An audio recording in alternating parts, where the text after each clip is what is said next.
All right. First time going live on YouTube in this way in a very long time. I've never used the YouTube Live Studio before. So this is all new to me.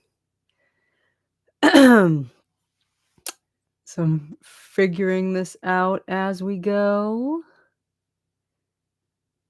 All right. Oh, cool. So I can share my screen on here if need be. That's awesome. All right. Hi. First person in here. We can be honest. That's my mom, you guys. The first person in the chat is my wonderful mother. Um, all right, let's go. I'm gonna also have my phone here to also go live on TikTok at the same time because TikTok, I guess, I don't know. I've never gone live on there either, but I feel like you can usually get a pretty decent crowd with TikTok lives. So here we go. Kayla says, "Hello, hello." Looks like LTC 532 thoughts on Holly. Yeah, so diving right into Stranger Things season 5 volume 1 discussion stuff. I got my shirt. I ran out to Hot Topic to get it. Had to get the one with the Mind Flayer on it. Cuz gotta rep my boy, my season 2 villain. Very excited for volume 2, which I'm sure we're gonna see some of him then. Um but yeah, so thoughts on Holly.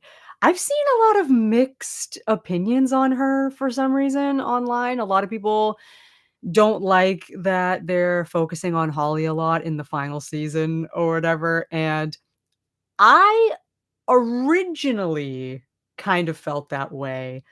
If you had watched my trailer breakdown and whatever, I expressed concern about uh shoehorning maybe a bunch of kids into the final season when, we just wanna stay with our core party.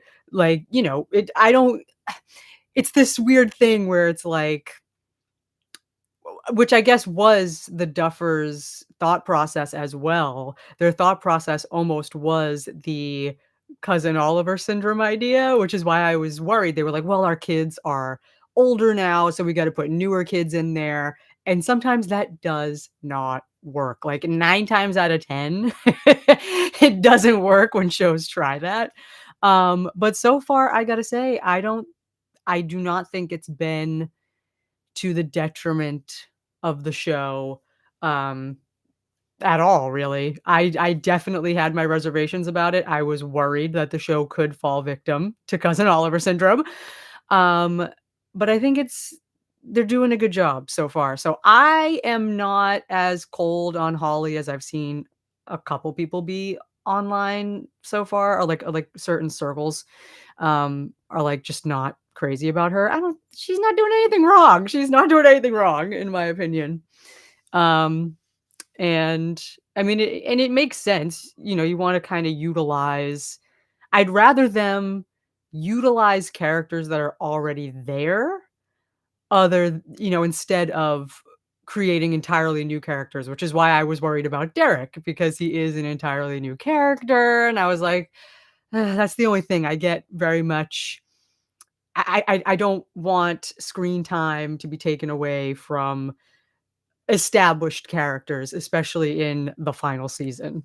But even Derek has been pretty chill, a lot chiller than I expected.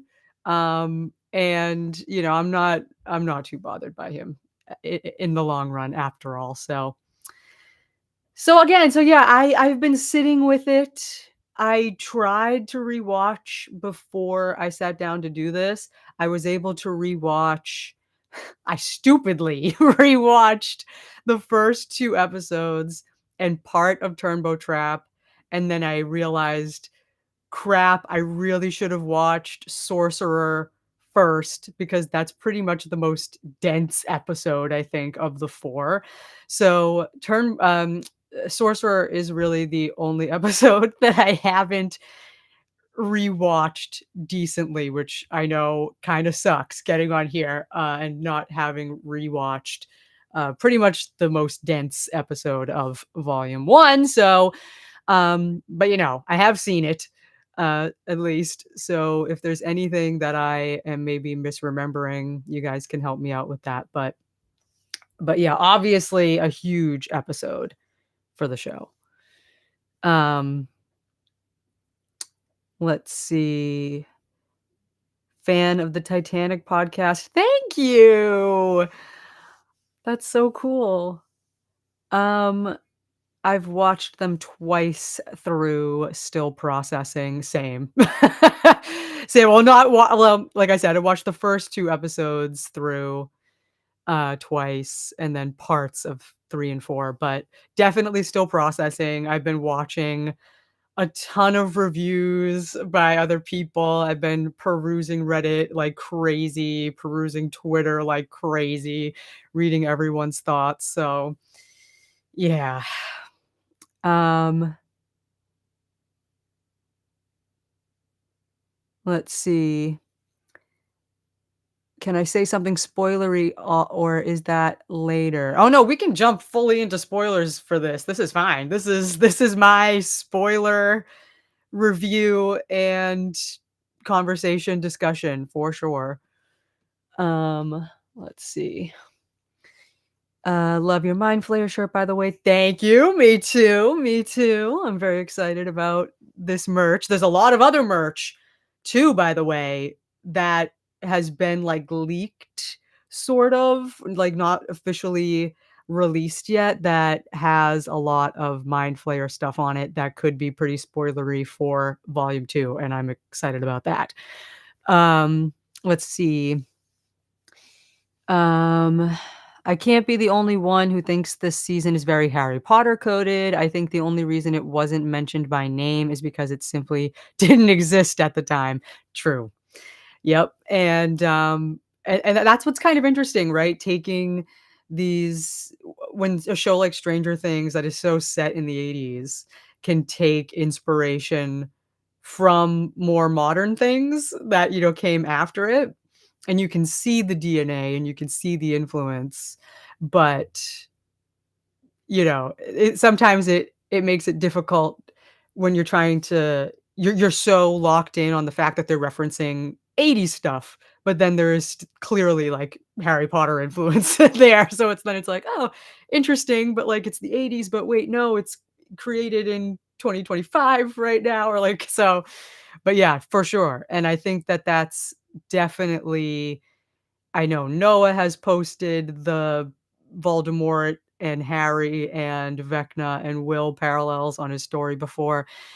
It's definitely something to consider, and I think I said that before, like, the way Will could be a Horcrux kinda situation for Vecna, and it could be neither can live while the other survives situation, you know? Um, let's see.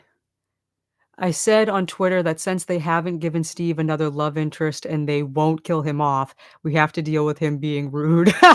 Well, hey, you brought it up, so I'm gonna say it. Um, since how you said since they haven't given Steve another love interest, I got a crazy crack ship, all right, that I'm gonna put out into the universe. I've seen it picking up steam miraculously already, partially from an edit that I made on TikTok randomly while I was, editing my video essay. I got distracted and edited a really short edit of this pairing, and I put it on TikTok months ago. This is, like, August, and now suddenly people are finding it and sharing it, and it's going around, and, I'm a little bit, like, weird about it because 'cause I'm like, "Oh god," because some people like it, like, some people see the vision, other people are, like, hating it right now, but yeah, it's, Stephen Colley. I'm putting it I'm putting it in the universe. I'm putting it in the universe. I'm doing it because it sounds crazy, and of course, we have, like, nothing to go off of with any of this. Like, they have not met. They have not breathed the same air. They don't even know each other exist. However, think about it. When you really think about it, it could be so perfect. And I was like, the Duffers love coming up with unique pairings, and Steve has been one half of 2 huge ones. You had Dustin and Steve, then you had Robin and Steve, and mind you, Steve let's not forget, Steve initially fell for Robin romantically before she came out to him, and one of the reasons why is because she's nothing like Nancy Wheeler. She said that, she's like, "I'm not like Nancy," and he's like, "That's exactly why I like you." And I'm like, "Okay, so think about it." I feel like it would just be such a cool and, like, thoughtful, beautiful kind of choice for him to end up with, like, an outcast like Kali to try to show his character growth of how, like, he doesn't care about popularity, he doesn't care about status quo anymore. He needs someone that can challenge him as well because I think he likes that about Nancy. He likes tough, strong women. And so I'm like, and, like, Kali is already an established character, right? And people don't realize that she is in Steve's age bracket. People think that she's the same age as Elle. She's not. Go back, watch The Lost Sister in the, flashbacks where, um, when Kali makes Ray see them as their younger selves, Kali is, like, way taller than Elle. She is clearly a couple years older than Elle. So I'm pretty sure by season 5, she's in her 20s, as is Steve, right? He's, like, probably in his, like, 20 by now. So yeah, that's a possibility, and then, you think about, um, uh, Kali, she obviously has been in search of a family and a home, and we know that Steve has this dream of having a big family and traveling in the Winnebago, and I'm like, Kali is already used to traveling the world in a van with her found family, like, come o it's writing itself. It's writing itself, and, uh, and I'm just like and it is pretty crazy because this was a thought I had, like I said, months ago. And then Kali came back, and after stopped losing my mind over the fact that she has come back, um, I literally stopped and I paused and I said, "Wait, this stupid little crack ship actually has a fighting chance," because it was all hinging on whether or not she would even come back. But think of where volume 1 left off. Steve, Jonathan, Nancy, Dustin, they're in the Upside Down currently. They have radioed Hopper and Elle for help. Hopper and Elle have just found Kali. They're also in the Upside Down. Very, very, very real chance that Kali and Steve will be meeting in the next few episodes and interacting. So that is crazy. And I literally, if they even just share a frame, that's canon Stolly right there. Even if they just share a frame, that's a miracle at this point. And so yeah, but so it'll be interesting. Um, and of course we can talk about Kali as well. Um, you know, it's the fact that oh gosh, what was my thought process here? Um, oh, I had a thought. I had a thought and now I'm losing it. Um, let's see. um, Hang on, let me also try to go live on TikTok because I've never done it before. Okay, add a title. All right. Stranger Things 5 Volume 1 discussion. Oh, can't fit discussion. Okay. So it's just gonna be Stranger Things 5, Volume 1, done. Alright, I guess that's it. So now I just go live, and that'll just be up there. We'll see if we can get anybody. Go live. Alright. Um, but yeah, so that is my weird, little crack ship thing that now has a fighting chance, which is crazy. I really can't believe when I stopped to realize that they're both in the Upside Down. Uh, they could genuinely be meeting anytime soon in the next 4 episodes. And, yeah, I don't know. We'll see what happens. Oh, I was gonna say because me and the Duffers seem to be on the same wavelength with a lot of things so far. So I'm like, "Hey, they brought Collie back, which I had always believed in my heart of hearts was the right thing to do. They did that. I'm interested." I wonder when they were breaking the season and they were in the writer's room, if Collie does end up meeting the older teens and whatever and working together with them. I would find it hard to believe that they wouldn't start cooking in the writer's room as soon as they were like, "Wait a minute. We got this love triangle that's getting a little stale over here," right? Steve clearly wants a family, wants, like, this sort of end game, but it doesn't seem like that's exactly what Nancy wants. Like, she's kinda seeming a little bit annoyed. So it's like, "Hmm, wait a minute, we got a new girl in the mix here." Obviously, you put a new girl in the mix, Steve is gonna start being like, "Hey," So, I don't know. I can see it, but those are my thoughts on that. Just wanted to put that in the universe, manifest that. We'll see what happens. Um, looks like we have one joiner on TikTok. We'll see what happens there. Um, let's see. So let me go back here. I've been yapping a lot about things that are probably never even going to happen.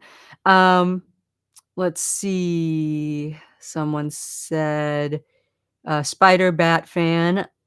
Just wanted to say I love your season 2 video. In the lead up to season 5, I rewatched the show and couldn't believe how much it holds up, and your video did it I'm gonna assume you mean your video did it justice. Um, thank you, thank you. I know, and I've been thinking about it, and I'm just like, it was a little crazy how confident I was in the video essay, um, but I just truly believed it. I believed so much in season 2 and in what we were most likely gonna be getting from season 5, and I was like, in the lead up to season 5, like, no one was putting out videos giving, like, a true, um, reassessment of season 2, in the way that I know I would have, and it was just driving me crazy. Like, every single season 2 review or retrospective that had started to come out was just saying the same stuff. Like, "Yeah, season 2, huge step down from season 1. Lost Sisters terrible, totally pointless." I'm like, can someone else, like, say something?" I was just waiting, sitting around for 8 years waiting for someone else to put out a different take, share some of the same thoughts I have, and no one was doing it. So I was like, "Okay, it's time. I have to do this." The impending release of season 5 was really the motivation, and I really, really wanted to make sure I put that video out at least a few months in advance because I knew, and like I said, I knew and I felt in my heart of hearts that bringing Collie back would be the right thing to do, and if the Duffers were smart and they knew what they were doing, and we were on the same wavelength, that they would do it, and if they did it, there would be so much flip-flopping on the Lost Sister, and it's already happening. It's been immediate. The switch up on Collie has been immediate. And it's kinda driving me crazy. Like, as much as I love to see it, we love to see it. We love to see the lost sister getting the justice it deserves and Kali getting fans now, but it is a little frustrating because it's like, as if you all were not straight up hating on her as recently as, like, 2 days ago, 3 days ago. You know what I mean? But, you know, it's it's still fun. It is, you know, it's basic it's what I wanted, but this comes with the territory now of suddenly people being like, "I never hated the Lost Sister." And it's like, "Well, you know what?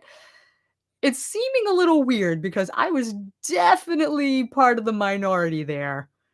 And now suddenly almost every comment I see is saying that they never hated the Lost Sister. Someone's lying. People are lying, okay?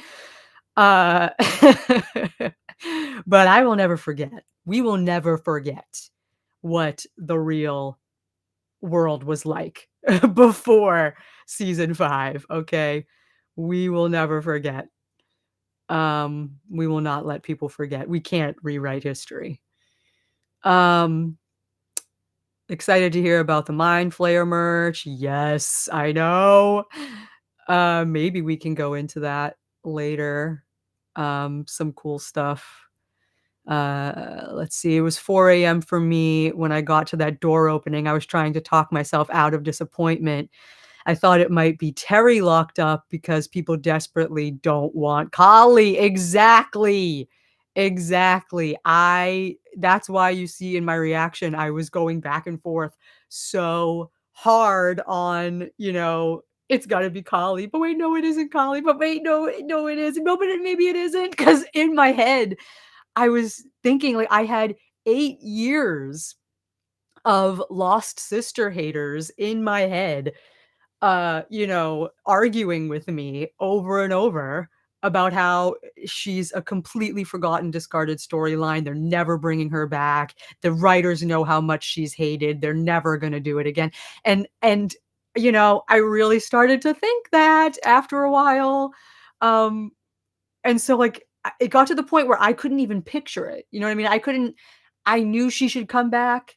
Obviously, I desperately wanted her to, but after 8 years of this narrative of, like, it's never gonna happen, um, it was really hard for me to even picture how she would be reintegrated, even though they ended up going with one of my theories, which was that she would be captured at Dr. K's lab, which again was so exciting because I was like, "Oh, it's gotta be her, like, this is, like, one of the perfect, theories and ideas that I had thought of." But yeah, wow, I still can't believe that. I mean, if you saw my reaction video, you saw that was 100% genuine, um, especially that accidental photo I got of myself just being like, "Ah!" That was truly my feelings. Still kind of in shock, and I can't believe, um, there's I don't have the quotes on me now, but the Duffers have now done a couple new interviews. Well, I don't know if they're new interviews, probably old interviews that are just being released now. And they say that she's not just joining the show, for, like, a little cameo. She's not gonna have a small role, and they said that it's something they've been talking about every season in the writers' room, and I was like, "Of course they have, because I thought the same thing. I was like, "There is no," like, the way people kept insisting that the writers have forgotten about her, I'm like, first of all, there's no way. There's just no way. Like, every time they would have to think about, writing about Hawkins' lab and number 1 and the other test subjects, they're thinking about Kali. They're thinking about, "Okay, what do we do about this?" Clearly she's still out there. Do we bring her back? Do we not? Like, what do we do? I do definitely think that the hate scared them, which is why it's taken them so long to circle back to her. They claim that there hasn't really been a narrative like a strong enough narrative reason, but I think there has been. They could have hinted at her a little bit in season 4 maybe, with, all the talk of the Rainbow Room and Hawkins Lab and all that stuff.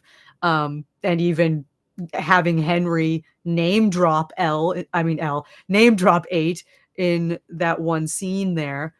Um, but I think that was enough. That was enough to sprinkle some seeds, but yeah, so the fact they said that they've thought about it every season, and then when they finally, uh, were in the writers' room for season 5, they said, and I quote, "It felt wrong to not bring her back," and that is one of the quotes I've been saying forever to myself. I'm just like, "It's just not right. It's not right if they end the show ignoring her," and they also straight up said, "We felt like we couldn't end the story of Stranger Things without bringing her back." And I'm just like, "Duffers, thank you. You had my back. You had my back this whole time. I never should have doubted you." I don't know why I did. I never should have. Um, but it is crazy how strongly people were loud and wrong for nearly a decade now. So that's why I that's why I say how I can sleep soundly knowing that I was never a Lost Sister hater. Because how are these people doing it? How are they not embarrassed? Like, I hate to sound petty, but I'm like, "Oh my god, like, how did we really not think?" I mean, how did we really think that the only other remaining test subject was not gonna come back? Like, where's our critical thinking? Like, where is Oh, goodness. All right. I've missed a couple things here, so let's go back. Derek is the GOAT in the 3rd episode. He was funny but annoying, and in the 4th, he's funny and a legend. Uh, yeah, definitely not as annoying as I thought he would be. So, happy to say that I don't feel like, because this is what I was saying, um I think I said it in my live watch thoughts, excuse me, that well, I don't know if yeah, how I said it's been a long time since I got this particular feeling about Stranger Things. Um, I can't explain it, but just like the sort of warm feeling that I get or got, watching those first 2 seasons for the first time. How I didn't really get that with season 3, and then there was still a lot of stuff in season 4 that wasn't giving me those feelings, and I started feeling it again with the first episode of season 5, and, um, that excited me, and it made me realize, the more we kept watching it, there isn't anything that I would be compelled to skip or, like, want to fast forward, um, which is an issue from that I've had personally with my experience with the show, uh, since season 3. There's, like, a lot of plot lines or characters or scenes where I'm just sort of like, I'm not really, like, that invested, um and so far, if I were to sit down and rewatch season 5, I could sit down and rewatch the whole thing without feeling that way, which is huge for me personally. And again, as a reviewer on here, I am almost never speaking objectively. All right. I am always speaking from my own personal perspective and opinion on everything. I just love to talk about the things that I like and the things that I love. And within that, I will share any personal issues or things I dislike about the things that I love, if that makes sense. Um, let's see. A bit sad episode 2 had no action after the intro, other than loved the other 3 a lot, though. Yeah, that intro was really, really good. Again, though, I still say Karen probably should have died, or at least I mean, like I said, I didn't rewatch episode 4 yet fully, and I skimmed through 3, but they haven't given us an update on Ted, right? W Have they? Did I miss that? They said that he's in a coma, an induced coma or something, right? But we don't know what's going on with that, I don't think. Um, so yeah, I still think that maybe one of the Wheeler parents should die, and it's probably gonna be Ted then in that case. Although it really did feel like a perfect, extremely intense cold open to kill Karen in the beginning of episode 2. Like that, I was genuinely like getting super emotional over it. And I was like, "Whoa, they're not playing around." And then suddenly, like I said, she's in the hospital writing stuff out for them to help. And I'm like, I'm like, why does no one die? Um, but still, I mean, it's a show. Um, let's see.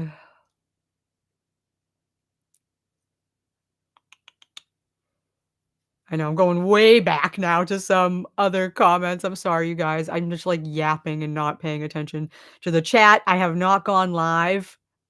I've not done a live chat in maybe like 7 years, so I'm rusty, from when I used to cover The Walking Dead, so it's been a long time since I've done one of these, so, and, Stranger Things, so much to talk about, um, so let's see. I think this is referring to Steve and Nancy and when he initially fell for Robin romantically. Someone said, "Yes, this is, Astral Muse 3." Yes, I remember that. That's why it's so upsetting watching him regress and continue to pine after Nancy.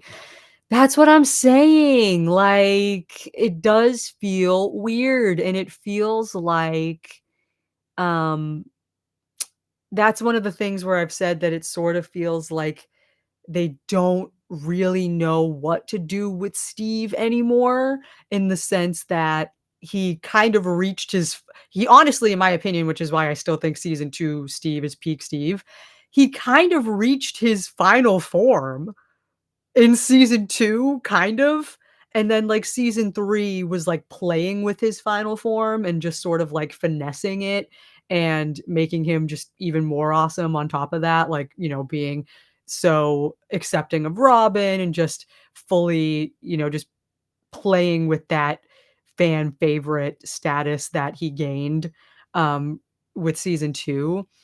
But now it's just sort of like, "Alright, well, Steve's the fan favorite.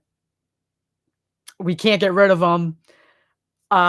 So what's he gonna do now? I don't know. I guess let's have him pine over Nancy again." It's like, "No, what?"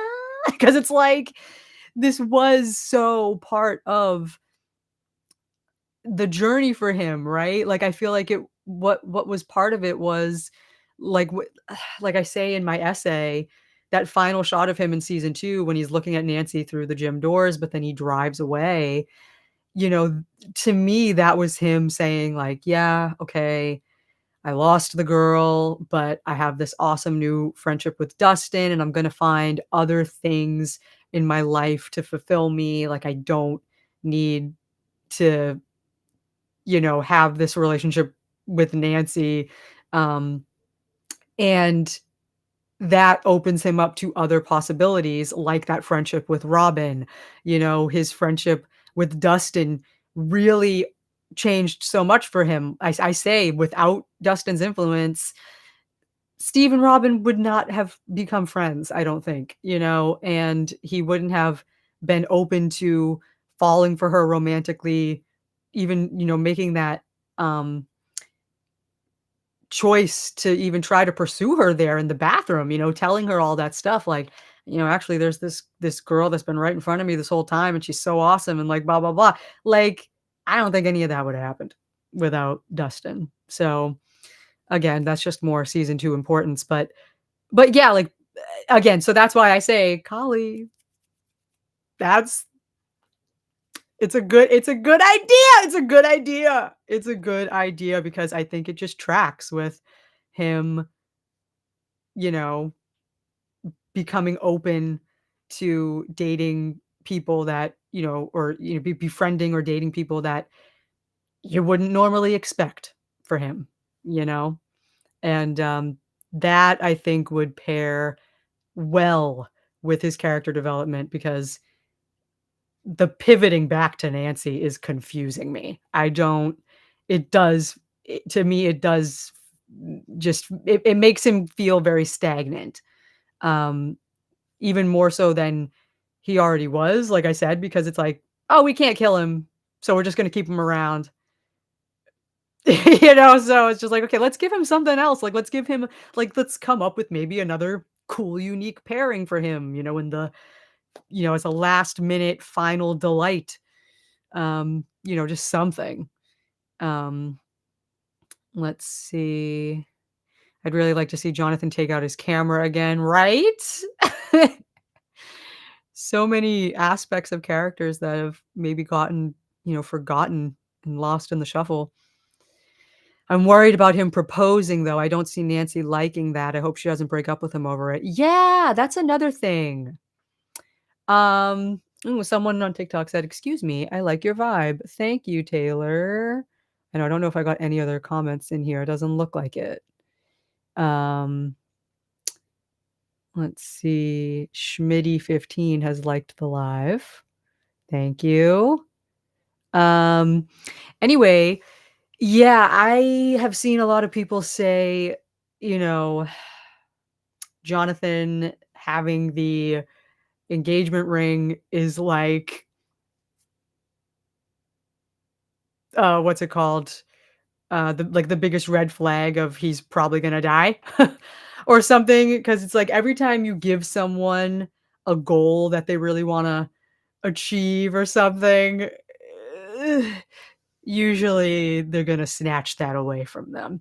Um, but also, it does seem I agree, it does seem a little weird to me, like, from what we know about Nancy, it's like, does she really want to have a stereotypical life where she gets married? Like, I don't know if marriage is necessarily in the cards, for Nancy, especially right now, so it does seem a little bit off for Jonathan to wanna do that, like, if he truly knows her as well as he should, it does seem a little weird that he would be wanting to propose. I do gotta say that. So I don't know. So in that case, it does kinda seem like maybe they are trying to set it up to be like, "Oh, Steve maybe ultimately does understand Nancy better than Jonathan." I don't know what they're doing. I really don't know. Um, I'm a bit well, let's see. I hope Collie's gang doesn't come back though. What do you think? Yeah, I don't think they will. I think as much as the Duffers try to say that they don't listen to fan opinion, they do. They do. We know they do. Do not lie to us, Matt and Ross. All right. So I think they know it has been a very popular opinion that, some people say, I don't mind Collie, but her gang can go, so I don't think they'll be back. Um, let's see. I'm gonna have to skip because I am missing way too many things. I am sorry. Um, okay, it looks like I think some people are having like a conversation. So let's see. Um, I can't really imagine Collie settling into Hawkins. I think she'd hate living in a small-minded town. True. And again, though, that's why I said pack into that Winnebago. Travel the world with Harrington. Let's see. Uh,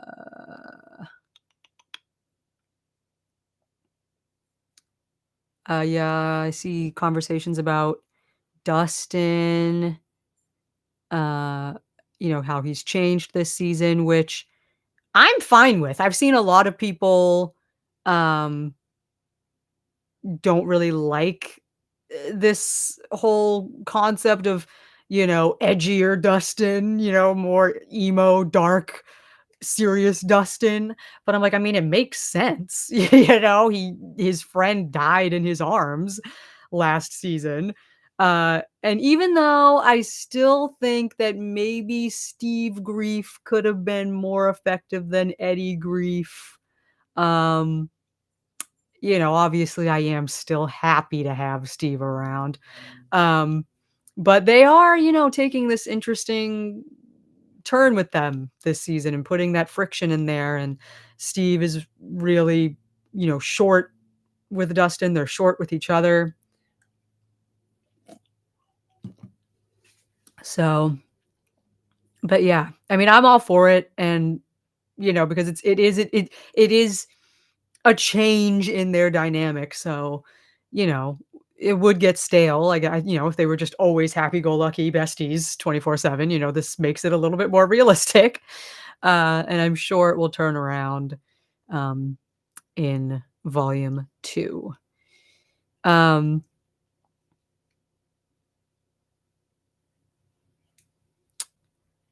yeah, I don't think Jonathan should propose either. I also hope it's not something that is low-key foreshadowing his death. Same. Let's see. I don't know. I don't even know how to use, like I said, this is my first time using YouTube Live. I don't know if there's a way that you can, like, show comments on the screen to show, like, what things you're responding to, but let's see. I got my badge early because of you. This is Astral Muse 3. I don't even know what badges mean. This is my first time on YouTube Live. Um, but that's cool. Um, yeah, no, we will not forget the Kali hate. We will not forget it. People will try to act like they've been down for the Lost Sister the whole time. We will never forget. Um, yeah, and people did it with Will Byers too, and now, yeah, now suddenly that he has powers or whatever, everyone's like, "Ooh, epic, oh," and it's like, all of you guys were calling him whiny and annoying and useless and lame, you know? Uh, which is the fault of some of the writing in the last 2 seasons, though. I mean, they did completely sideline him, uh, which was a choice, but, you know. Um, who do you think is gonna die? I don't see it for 11 and 8 or Will. Wait. Oh, you don't see it for them. Um, I'm concerned. I'm not sure. Honestly, I wouldn't put it past the Duffers for everybody to make it out alive. At this point, they seem to really enjoy happy endings, and they don't want it to be doom and gloom. They don't want to be Game of Thrones. Um, so I wouldn't be surprised if only truly secondary or like third tier characters die, like maybe a Murray or um Ted Wheeler, or um, you know, people like that. Uh a lot of people are under the impression that Kali is going to be the gruesome, awful death that the Duffers have teased, and I'm like, I hate that. Like, I hate that. Like, it's a possibility because technically she's like possibly going to be the new character, even though she's an established character. you know, Bringing her in a big way for the second half of season 5 is gonna kinda make her feel like a new major character, and they're like, "Oh, yeah, she's gonna be the one that they're gonna bring in and make us really like her now, and then they're gonna kill her, and then it's gonna be motivation for Elle to go ham on Vecna or whatever," and I'm like, "I don't like that. I don't like that because I know, because I personally think that that would be an easy way out for the Duffers. Like, I really want them to make everybody love Kali so bad, and and I don't want them to kill her. I want her to be able to stick around because I love her. You guys know I love her. I've always thought that she was complex, and I feel for her the same way I feel for Elle, in the sense that I think they both deserve to live happy lives after everything they've been through, after all the abuse they've suffered at the hands of the lab and just everything. I would love to see them have a little sisterly life together or whatever, you know what I mean? I would love that. I would hate it if they killed her. Um, because I just feel bad for the character, for her to, like, come back just to die. Like, we waited years for Kali to come back. I nearly cried when I saw Linnea. I know I was too shocked to cry, but then I rewatched it, like, just that moment on my computer in bed that night, and I was bawling just because I still just can't believe it, and it was just so beautiful with the flashbacks to the lost sister and oh, I still can't believe it. Um, let's see.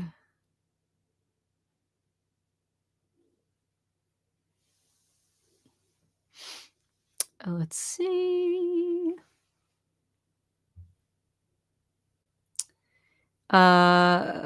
Any thoughts on what they're doing with her there? Um, I s it's still a little bit foggy, right? So clearly it seems like they're using her to create the kryptonite for Elle, maybe? But then it also seems like she is under the kryptonite as well, because obviously she would be escaping if she could use her powers. So obviously she doesn't have her powers. So yeah, and so then it's like also what are they using her for beyond that? Because obviously they got her hooked up to this whole big thing. So, what is their angle with her? How are her powers going to come into play? Obviously, they can be helpful, in giving Vecna a taste of his own medicine. That's always been my idea. Have her mess with his mind, maybe have her make him see some of his biggest fears to mess with him. And because I was saying maybe part of the storyline is that she has some information on him that we don't know. Maybe I think it's probably safe to assume that she has interacted with him in the past back at the lab. Maybe they bonded because they had that same philosophy on channeling your anger. Maybe she took that advice from him, and pieced out, didn't help him escape, like, or didn't, leave with him or whatever it was. I'm getting all my stuff confused. Um, and and took that advice with her, but I don't think she's evil. Um, Anyway, but, maybe she knew some stuff about him that we don't know, and she's able to conjure some stuff she knows will mess with him, while Elle and Will can deliver those physical hits. It could be cool. But yeah, I still am not totally sure what Dr. K is doing with her, but all I know is that it did not make sense to me that they would be tracking down Elle like like all of their lives depend on it, but they don't care at all about Kali, that there's another superpowered asset running around in the world. I'm like, that is what would truly have been a huge, ridiculous loose end. Um, and it's crazy to me that for 8 years, people were saying she never needed to be referenced again, to leave her in the past. It's better if we forget it. It's like, you cannot end the show with the like, the other remaining test subject on the loose. You can't. It would be a complete weird hole for the government to not care about her. So, Um, very happy that they apparently did, but, we just we're definitely gonna find out why in volume 2. Um, and again, I said the Duffers have said now in interviews that, they love Linnea and they wanted to give her another chance to shine, and Kali plays a very important role in volume 2, and that she really fits into the narrative, and they didn't want to just bring her back to bring her back. They wanted to give her a significant role and an important part to play. So I'm so excited because that's more than I could ask for. I was expecting just a cameo at the least, but they really wanted to do something special with her. So so I hope that that also means that she could get her own nice ending as well. Um, I'm a bit sore that she never got to see Brenner. I'm more upset people tried to encourage new viewers to skip the episode instead of letting people to decide for themselves. Yes, thank you. Absolutely. And yeah, I am sad that she didn't get to see Brenner or know that he's dead. I mean, maybe we'll get to see her find that out, but because that was such a big part of her mission. She wanted to take these people out and eventually have to face the man who calls himself their father. Um, let's see.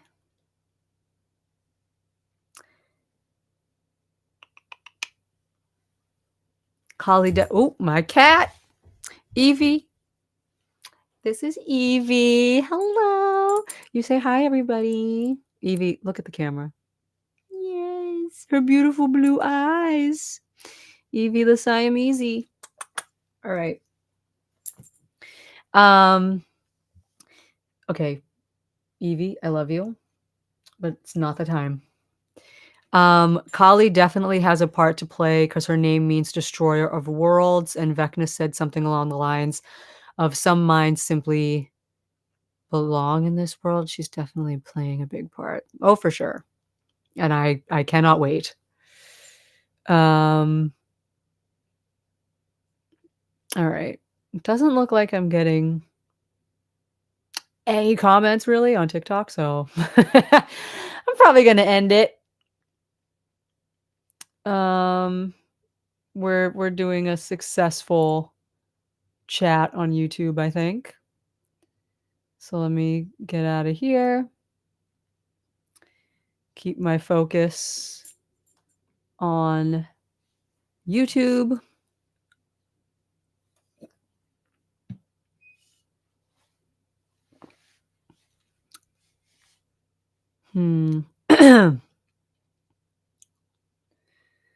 Let's see.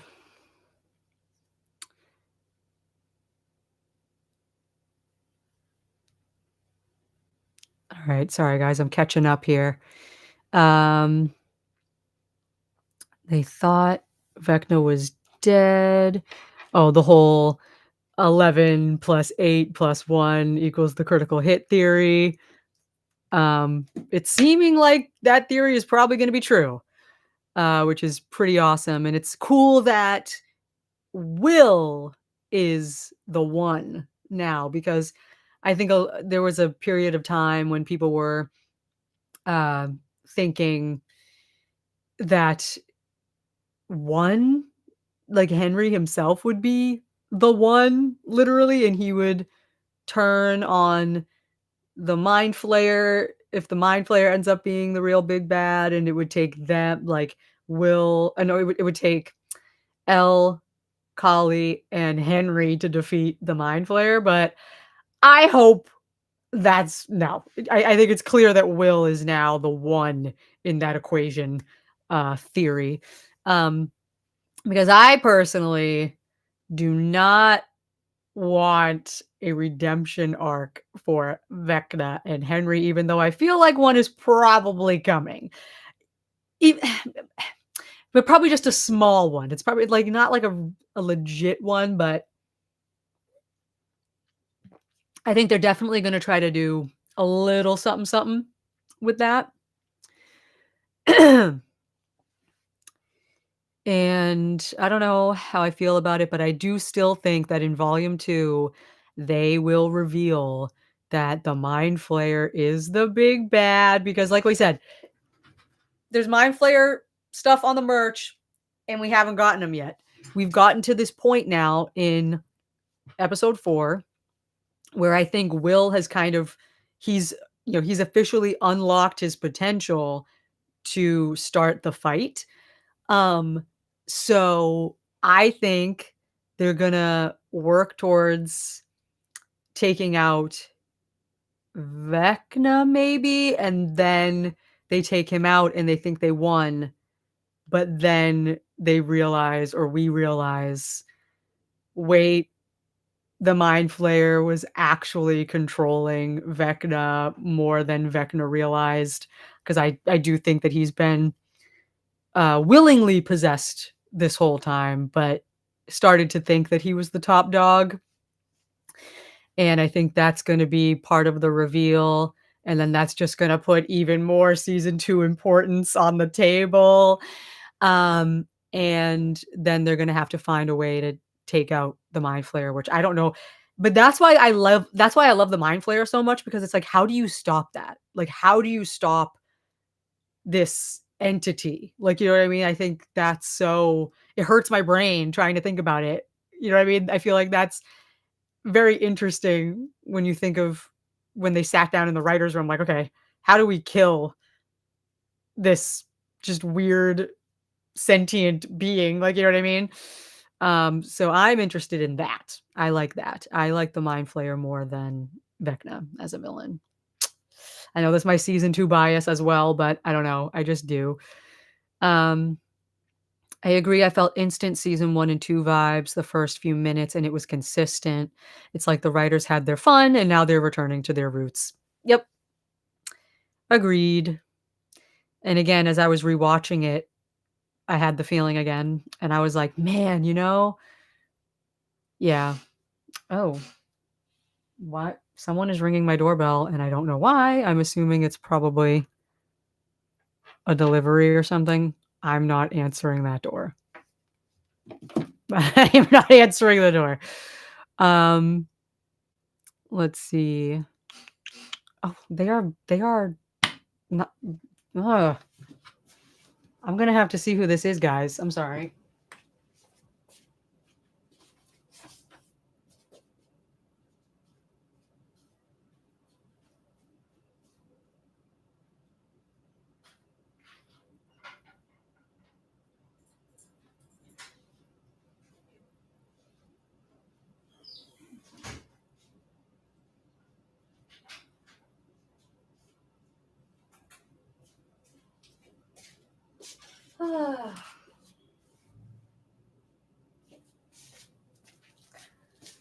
I'm sorry.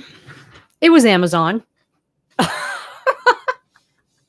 don't know why dude had to ring the bell that much. I'm like, it is a cardboard box, buddy. Like, it's not that serious. Okay. However, there is something off about this season that I can't pin down, and it's unsettling. I agree. Um, it definitely feels like seasons 1 and 2, but there is also part of it that, like I said, from the acting and some of the writing choices, it's making certain parts of the season feel off. Um, I also think there's been like a slight change in their approach to, the cinematography and but one thing I noticed though, that I feel like they have not been doing a lot this season is if you pay attention, I don't know if they do it a lot in season 3. I think they might, but I noticed it a lot in season 4. They would add these background sound effects and more like lighter sounding comedy synthy sounding music that would just make everything feel off.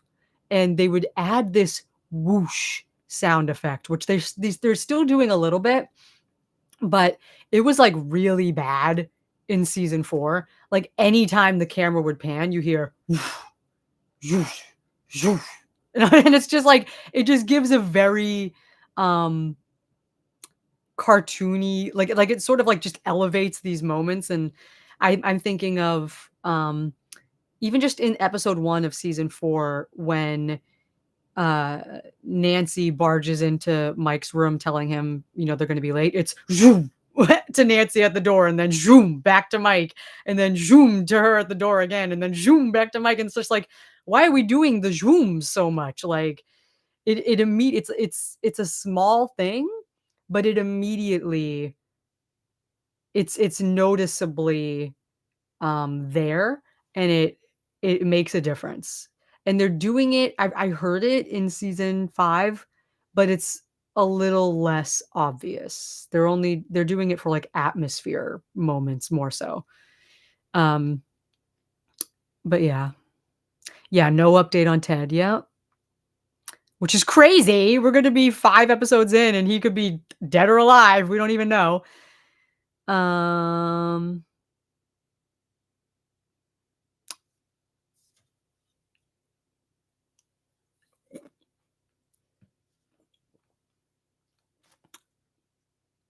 Yeah, at least if Ted dies, it doesn't look like he has anything undone in his life, and he got to go out on his most heroic note. That's true. But I saw someone say it's kind of funny that this man has what? He's never seen a Demogorgon before, right? And yet he just was hitting this thing with a golf club as if it was just a regular intruder. He's like, "Hey, hey, stay back, stay back." It's like I would be a little bit more shocked. Um, let's see. I think it's more about Jonathan pushing his insecurities onto Steve than Steve still going after Nancy. Hmm.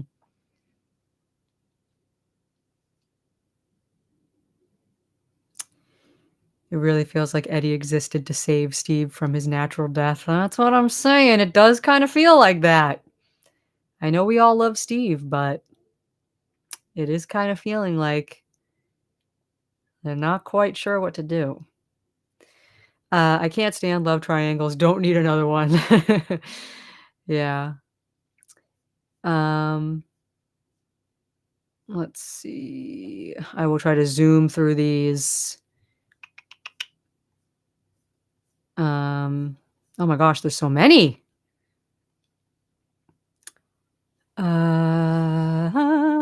Hey Britt, do you still do music? Love your content. Been watching since The Walking Dead. Yes, I do. I teach music now, actually, full time, which has been fun. But I'm starting to consider some other options. Um, but yeah, still sing, still do music. Um, all right.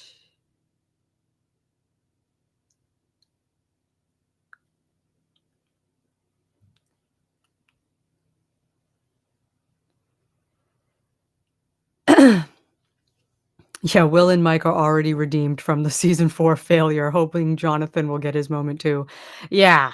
And I think it's funny because I really do think because they were sidelined so hard in seasons 3 and 4, but definitely season 4 with that California plotline. Um, I think because of that, I feel like Finn was checked out of that performance. That's what I'm thinking. Like a lot of people are like questioning things about the acting choices in season 4 and I'm like, I think that he just did not care. Like to be completely honest, I think the root of a lot of what maybe felt off about stuff in season 4 is that it was like, well, I basically have nothing to do. Like I'm not even going to try. Like I that's what it felt like to me and one of the reasons why I feel very disconnected to season 4. Um, there were a lot of good performances in season 4, but, with the California plotline in particular, just sort of feels like they were just there, you know? And so that's why I feel like so far with season 5, I think they knew, okay, this is the final season. It's time to lock in because suddenly Finn feels like seasons 1 and 2, Mike. and he looks like seasons 1 and 2 Mike. He wasn't looking like seasons 1 and 2 Mike in seasons 3 and 4. It was weird because, like, he wasn't locked into the role, and so I feel like a lot of the cast is locked in, uh, but specifically Finn, for some reason, his performance was really standing out to me. Um,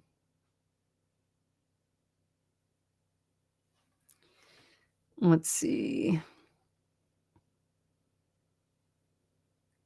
All right, there is so much I have missed.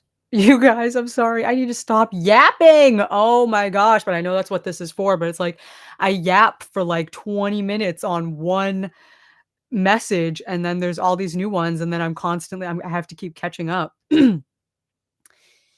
Da, da, da.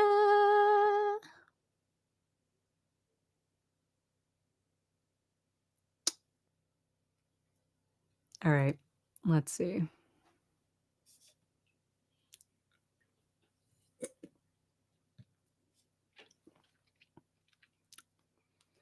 All right.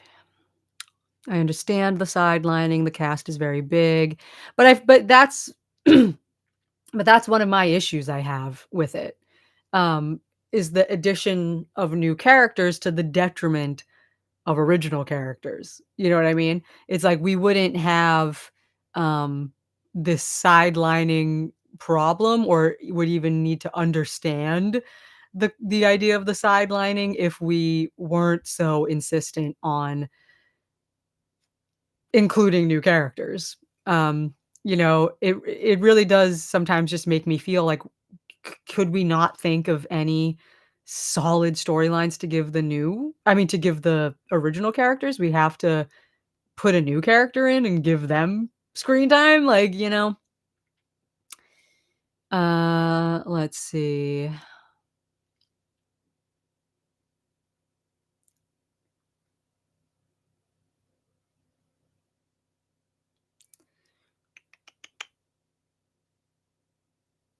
So I guess this is just a Kali stream now.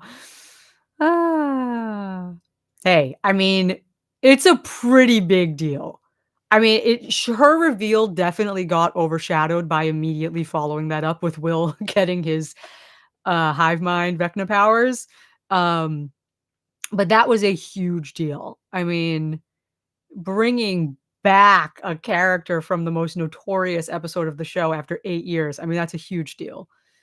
And I also just think it's pretty cool that Linnea gets to be part of what is now currently the highest rated episode of the show on IMDb. Like, yeah, she was in it for like 30 seconds, but it was a significant reveal. And it's just pretty cool, I think, for her to be able to be part of the highest rated episode after being part of the lowest rated episode. And I hope that it's only more redemption to come from here. If Kali dies, you'll be the first person I think of. Oh yeah. Um, yeah, I think they need to wake Max up to give them the info on Henry. That way, Kali will use it against him. True. Could be a combination of Kali knowing information as well. Um, I think they may be using her to generate some kind of hive mind realm. Could be. I feel bad for Ted that nobody checked on him.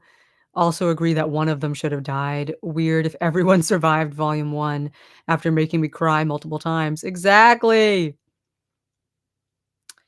It'd be cool if we see an expansion of Kali's powers and how alike she is to Henry in terms of their abilities. Exactly, there's so much there.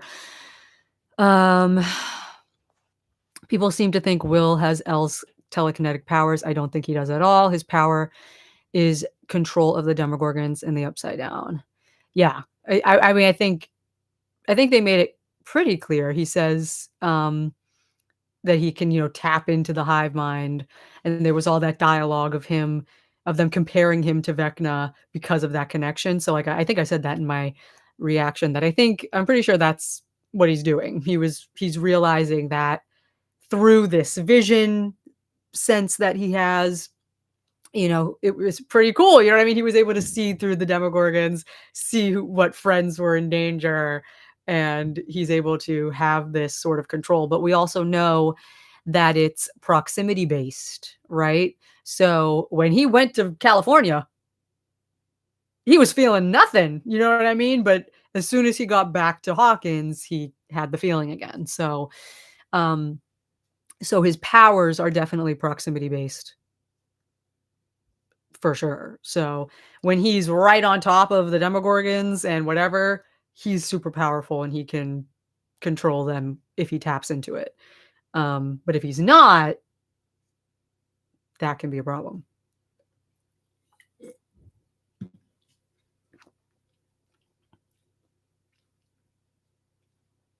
Have you seen The First Shadow? I had the privilege of seeing it in London last June, and the season is starting to reference it, especially in the Holly and Max subplot.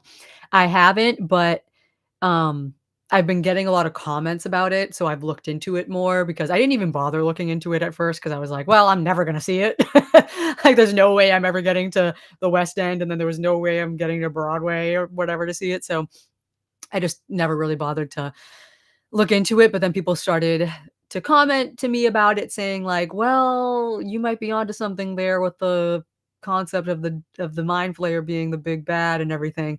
So I've looked into it more, um, and yeah, uh, definitely with the whole, like, high school connection and everything when they went back to 1959 in high school, I was like, "Okay, this is seeming like what I've heard now of what the first shadow is all about." So that is interesting, and I feel like yeah, I feel like that's probably gonna play into the time travel plot line. Because didn't Max say, I was in, like, a different time or something, and it was Hawkins 1959? Um, and that is something I worry about because I have said that I'm intrigued by the idea of time travel, but I don't like it if the time travel is literally going to mess with the development of everybody and mess with everything that's been established and undo things that have been long established and stuff. You know what I mean? I don't want it to be like in order to stop the mind flayer, we have to go back to the beginning of time and, like, stop it from, like, you know what I mean? Like, and then suddenly, but I don't think they would do that because that would basically be the equivalent of it was all a dream, They go back, they stop this thing from happening, and then literally nothing else would have ever happened, no Hawkins lab, maybe no anything if they were to get rid of whatever, you know what I mean? So I don't know. It can't be something like that. It can't be something like that. So it's gonna have to be subtle time travel, making maybe subtle changes to the past in order to help fix things. I don't know. Or maybe it's just time travel in order to learn information instead of altering information. Maybe they gotta travel to the past to figure stuff out? Who knows? Um,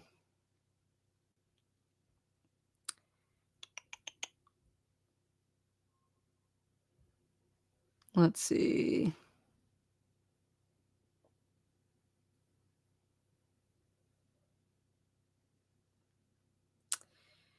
Um Yeah, I think Max's power is gonna be that she's a low-key experienced explorer of Vecna's mind. Mhm. Other streamers somehow have visible comments. Yeah, I know. I don't maybe I'm gonna do this again as, for volume 2 and the finale and stuff, so, uh, I'll maybe try to figure out exactly how to work more of this then, but I think the other streamers use, like a third party streamer connected to YouTube, and then that allows them to do that, and I don't know how to do that. But, let's see.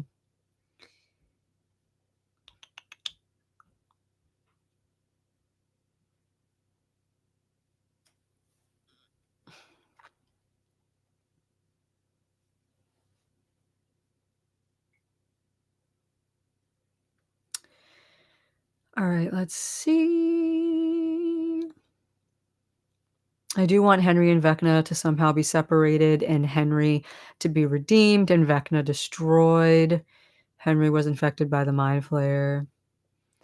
Yeah, I again, like, I think there's gonna be something like that, I think there's gonna be some sort of because I don't think they would have made Vecna be a partial human antagonist if they weren't gonna try to get to the root of the human at some point, and give us they gave us all this backstory on him as a kid. I feel like they wouldn't do that unless they were gonna try to, um find a little bit of the humanity in him somewhere, but I don't know.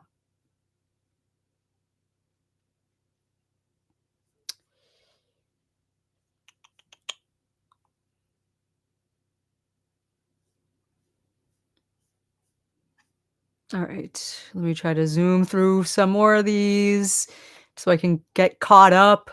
Um, let's see.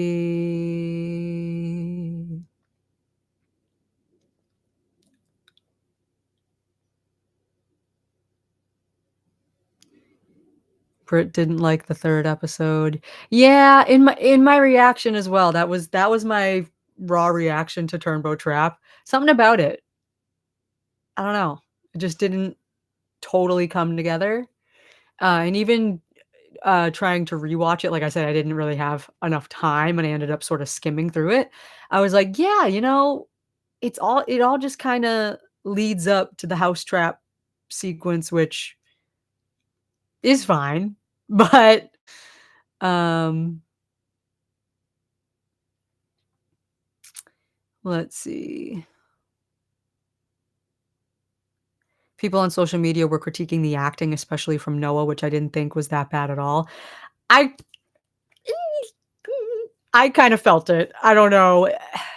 I am guilty of feeling of somewhat agreeing with the acting critiques. I don't know, it was just I think it has more I think it has more to do with the writing than the acting, which I've seen a lot of people pointing out as well.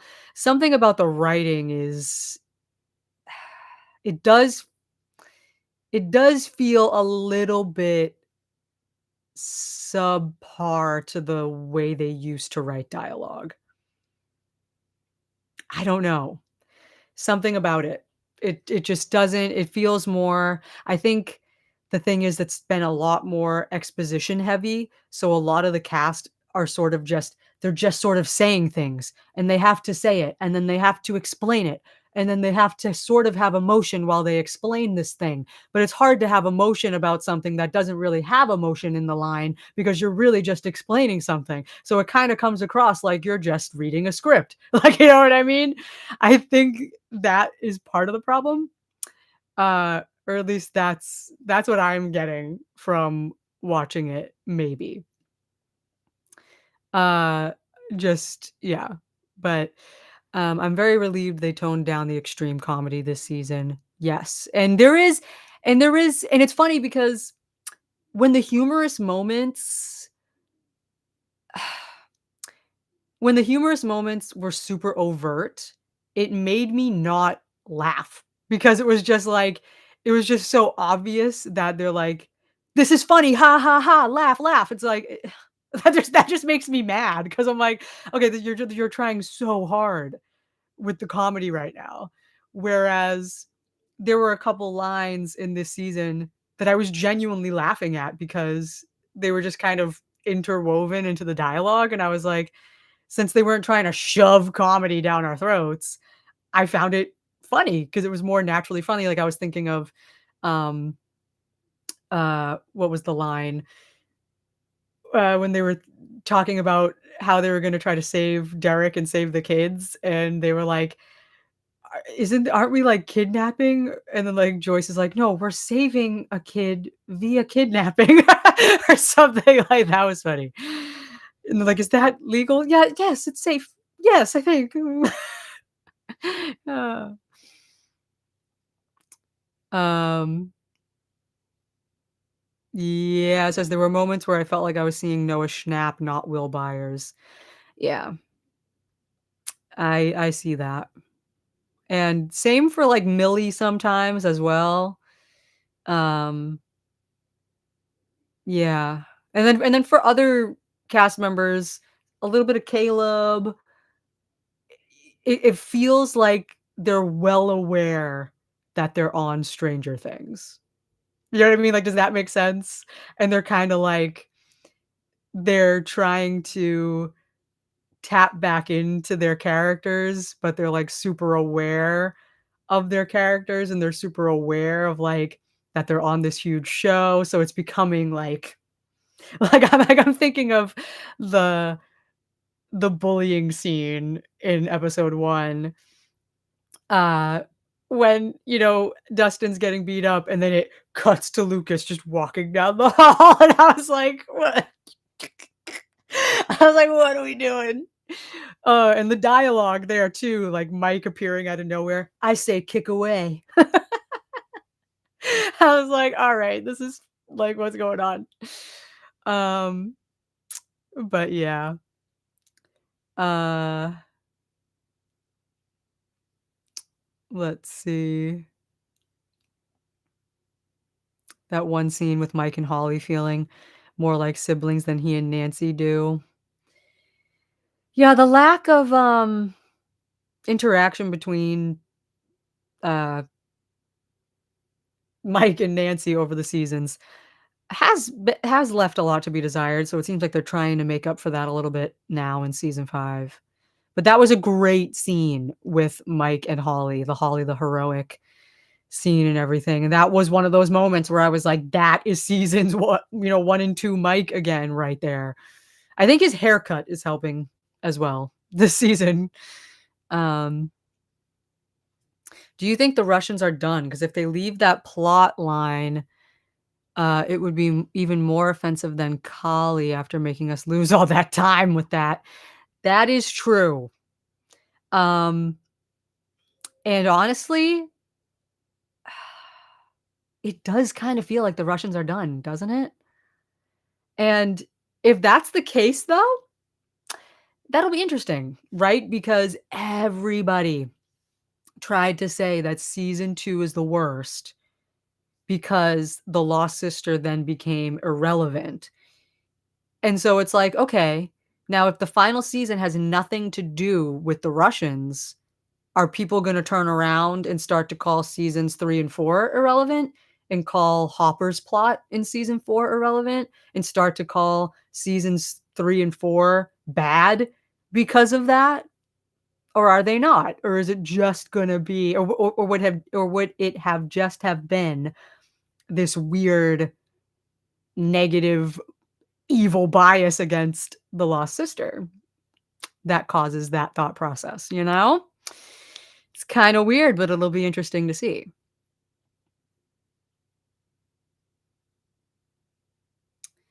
Um,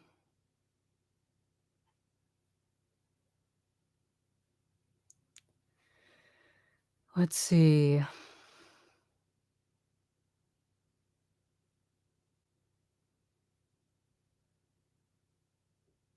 I know, out of what eyes is Will seeing? The Demogorgons don't have eyes. No, that's so true.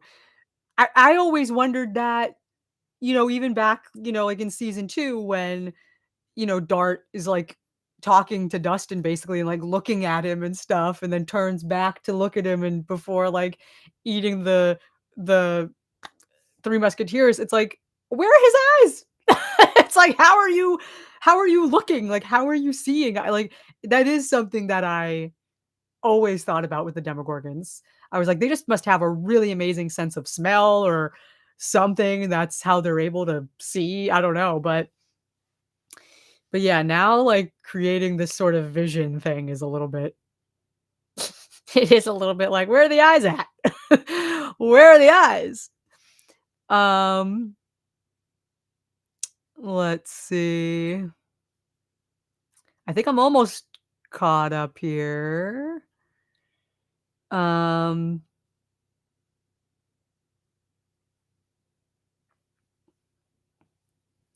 I think the 12 kids have something to do with time traveling. Vecna is who is trying to time travel or distorted. Um, hmm.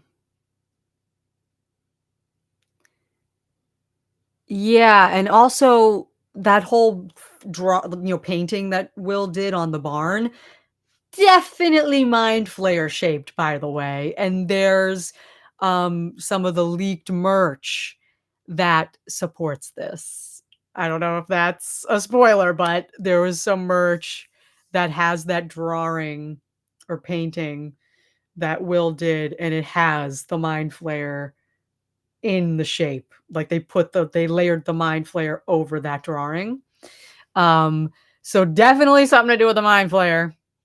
But I was when I was skimming through, the episode, I did realize clearly in the vision that Will got, the kids were being incubated or whatever in the same way he was, but he acted like he wasn't sure what was happening, which was weird to me. He was like it was like they were connected to it and something was happening to them. I'm like, "Yeah, it happened to you, boy."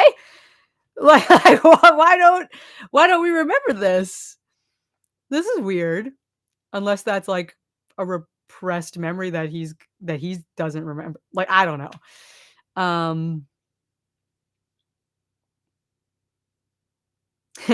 That would be because someone I think people were talking about if Kali ends up being so well liked in the next few episodes that she does end up getting a spinoff after all.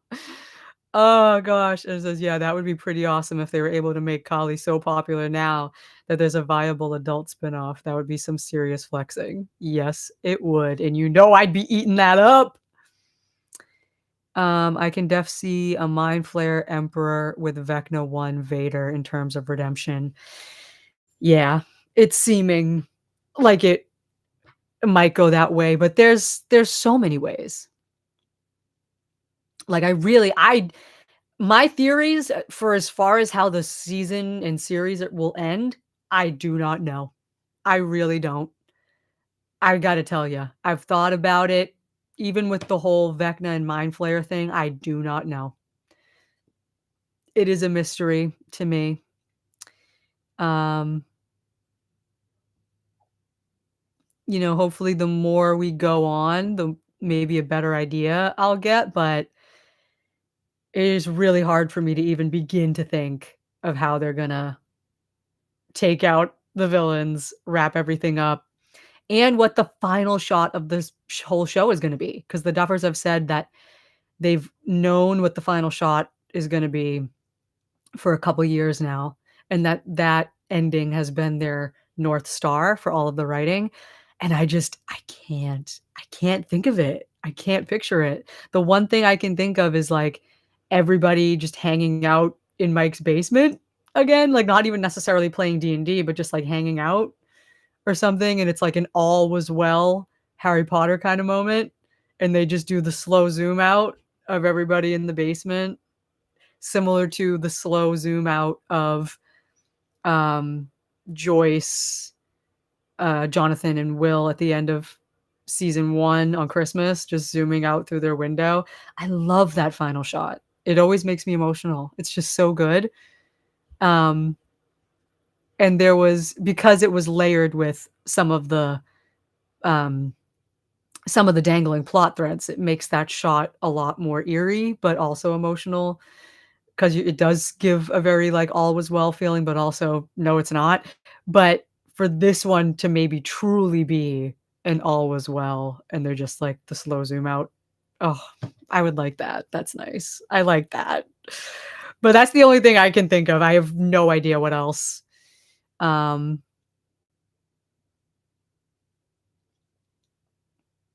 yeah, Wrinkle in Time definitely being used as a major reference, absolutely, and the wormholes and all of that. Time travel of some kind is happening. Don't know how, don't know what, but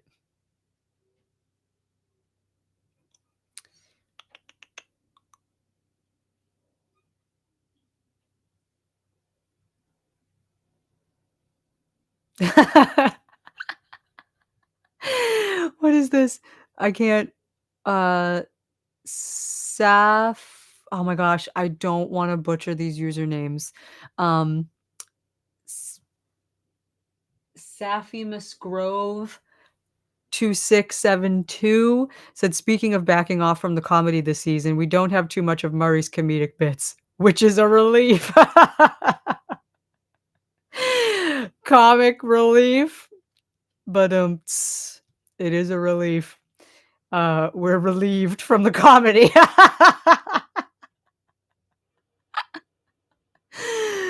We're relieved from the comedy.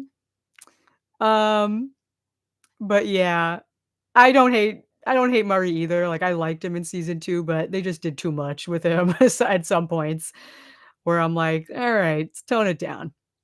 Because again, it's characters like Murray that make me not like the comedy because like I said, when it's so obvious that they're pushing the comedy, it's just not funny to me, personally, because it's like, I can see that you are trying so hard to make this comedy happen that it just feels unnatural, and therefore, it's like, I can't laugh at this because it's not it's not inviting natural laughter because it's so calculated, you know what I mean?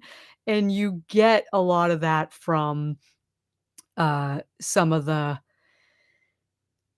lines from Murray, a lot of you know what I mean? It just feels so calculated. Some of the stuff from Robin too, it's like people don't really talk like this, so it makes it hard sometimes. But um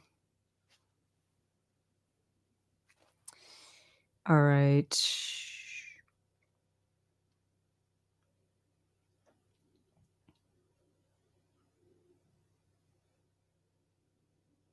It does feel like Russia is done, but I hope they have a line or something that resolves it. True. You can't tell me you didn't like Erica's scenes, though. Erica has grown on me. Again, though, I really liked her in season 2 because she had very small, um, role, like a very small role where her little comedic moments were welcome because there was so few and far between. I think she maybe had, like, 3 minutes of screen time. I live in an apartment. People are, like, deciding to hit things with a hammer right now. Um Yeah, she had, like, 3 minutes of screen time in season 2, which, was delightful, and everyone thought she was so funny, and again, it's clear the Duffers listened to fan feedback. Everyone thought she was funny. Season 3, let's amp it up. Like, Erica's gonna have so many comedic lines, you know what I mean? And then there was a little bit of backlash to that, so then they toned her down in season 4. Um but yeah, she's fine now, but again, I do have almost just like a slight resentment towards the more comedic characters just because I'm not a fan of that ushering in of all the comedy, and with the characters that are so comedic in nature, um, and they're it could because the ushering in of comedy sort of happened via these characters, so I still kind of hold a little bit of a grudge over some of these characters and their involvement, because I know that, like, some of the things I don't like about the show are almost tied to audiences thinking that these characters were funny to begin with, so that they made them even more funnier and, like, more prominent. Um, so that it gets to the point where sometimes anytime these characters talk, I'm just kinda like, "I know they're doing this because they know we think they're funny," or, like, whatever, you know what I mean? It's like it's a weird what I don't know, would you say cognitive dissonance for me watching the show sometimes? I don't know the correct term, but it takes me out of it sometimes when they have some of these characters being funny because they're being funny because they want them to be funny. Like, you know what I mean? It makes it I love it when you can be lost in the show, whereas the comedic moments take me out of it and make me realize I'm watching a show that has been calculated to entertain me, and that's what bothers me about the comedy. because the show wasn't like that before, you know? Um,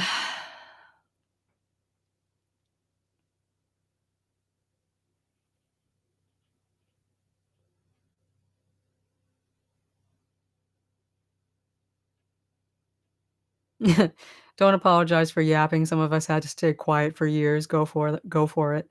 Um,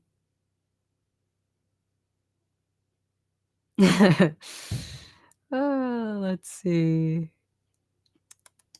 Yeah, I don't think he has a strong memory of what happened to him. Yeah, perhaps. Okay, I'm catching up, I'm catching up. Um,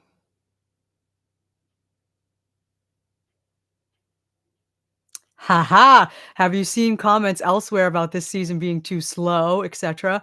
Wasn't that one of the complaints for season 2? I loved it for the intimate character focus. It's about time it came back. Yeah, see, I haven't seen that, but I said in my reaction that I was getting the slower feeling from season 5, but that's not a negative to me. I like that, you know what I mean? That was one of the reasons why I was thoroughly invested and engaged and enjoying it, was because I was like, "Ooh, ooh, we're settling back into our, you know, slower paced, lived in feeling of those early seasons," and that's when I said, I feel like, "Oh, if I'm feeling that way, I think other people probably think this is boring." I think other people probably think that it's slow and boring, and that means that we're back, honey. If other At least for me, if other people are thinking that the season is slow and boring and whatever, I'm like, "Oh, I'm so back. I'm so back." Because that's exactly what I loved about season 2 in particular. Oh, man, but that's funny. It is very fascinating, isn't it? Like, I feel like there's so much that could be studied, like, of the human brain, like, with someone, like, how they react and, digest Stranger Things. I feel like it's something that should be studied in the way that historically people who love season 2 tend to dislike season 3, and people who love season 3 hate season 2. They dislike season 2. They think it's awful. They think it's trash. They think it's boring. They think it's whatever. You know what I mean? It's like it's very interesting to me. Um,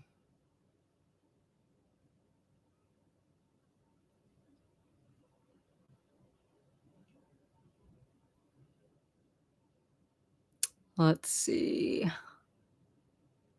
Yeah, I think the final shot is likely the core 4 friends around a D&D table, or that's just the image I have. Yeah.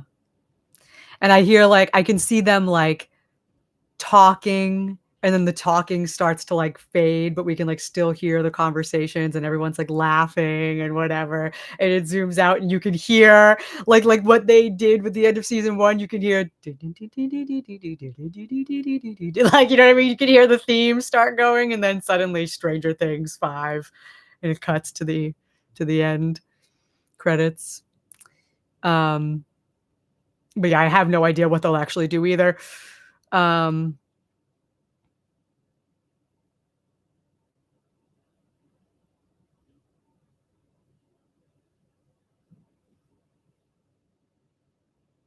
Alright, let's see. Okay, I think I have almost caught up. Um, I think there's just a couple other things here.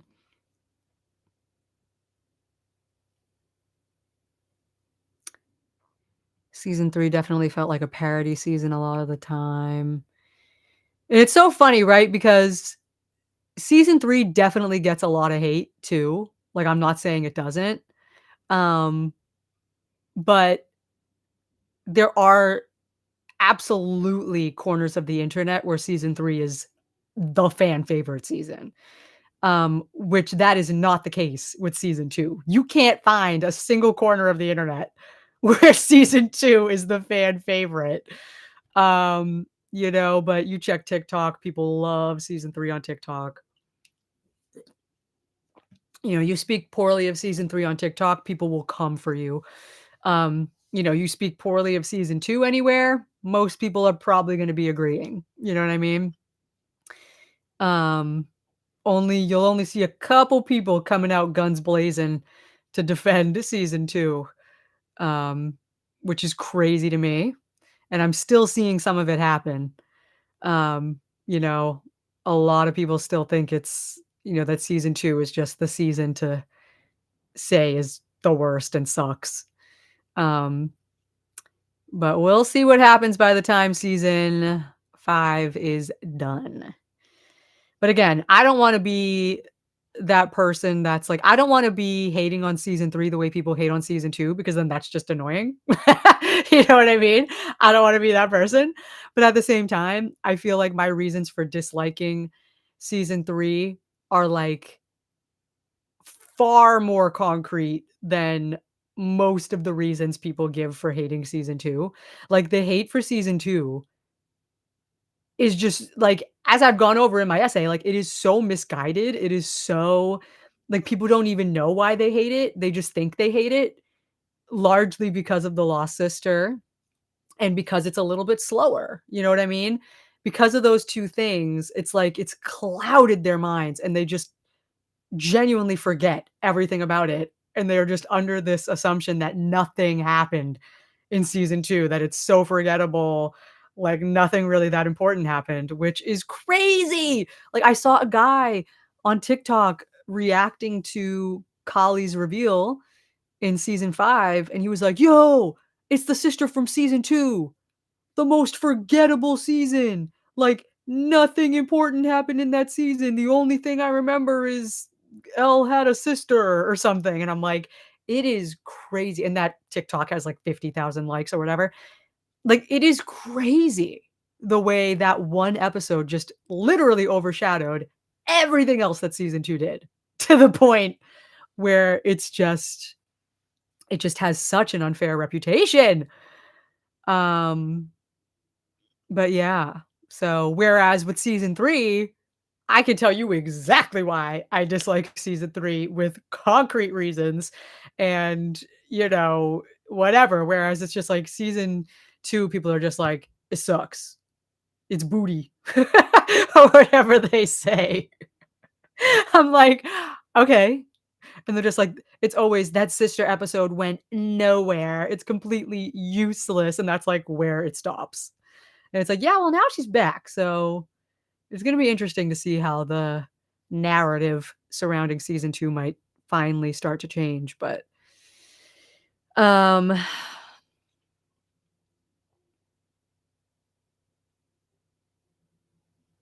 let's see. I still wish there was less action in season 5. The military presence isn't particularly paying off for me yet. Um, I think it's because we never see how it affects daily life for the residents.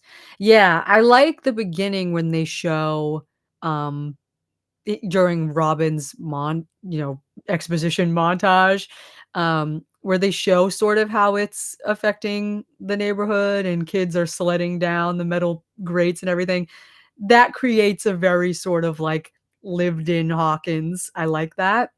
Um, but yeah, anything that's involved with the military and a lot of action and stuff, that's when things start to lose me personally. Um, but it hasn't been too bad. I feel like they have struck a pretty good balance so far. Um, we ordered the season 2 combo, so we're eating good. Yep.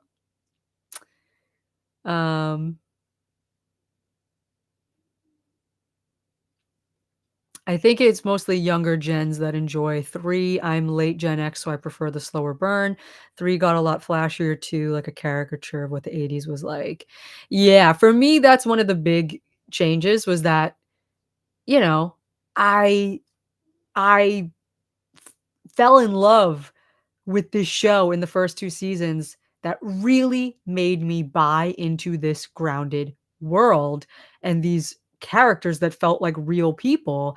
And then, it felt like a show that literally could is, like, set in the '80s legitimately and is real life in the '80s, and then season 3 was like, "Gotcha, now we're just gonna be, like, a show obsessed with the '80s and, like, just about the '80s, and that, like, revels in all this, and it's gonna shift our approach to character writing in order to, um, you know, make the season feel that way."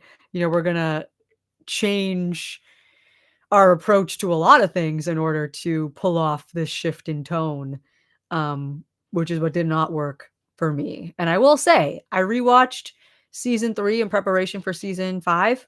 Not as horrible as I remember because I remember July 4th, 2019 being torture. I'm being completely like I said, I'm 100% honest with my Stranger Things opinions, you guys. July 4th, 2019 was one of the most disappointing days of my natural born life because the whiplash was just insane. Like, season 2 is what made the show become my favorite show, and I was so excited, and then for season 3 to be nothing like season 2, like, it is like the polar opposite, and it was almost designed that way, I think. Season 3 was almost designed to be a reaction to all of the negative feedback of season 2, and I think that is at the root of why it's just so typically people who love season 2 don't like season 3, and people who love season 3 don't like season 2 because they are literally the inverse of each other, um, and yeah, it's just really interesting, um, but yeah, that's why for me, uh sitting down to watch season 3 was like, "Whoa." It was insane, and I will never forget that feeling. Um, it was awful. The feeling, like, oh my gosh. Um, and I knew immediately from the first, the cold open with the Russians, I was literally sitting on my couch like, this is like all the shiny lights and explosions and everything. I'm like, it's giving MCU. You know what I mean? I'm like, I'm not really on board. This is not hooking me the way the last 2 seasons cold opens hooked me, and it was kind of all downhill from there. Um, but but yeah, it was just so different. Um, but again, yeah, but I said rewatched it recently, not as bad. It's entertaining. I will give it that, but I will say I found myself watching it, and while I was entertained by the episodes, they would end an episode would end, and I would get the feeling that not that much is actually happening. You know what I mean?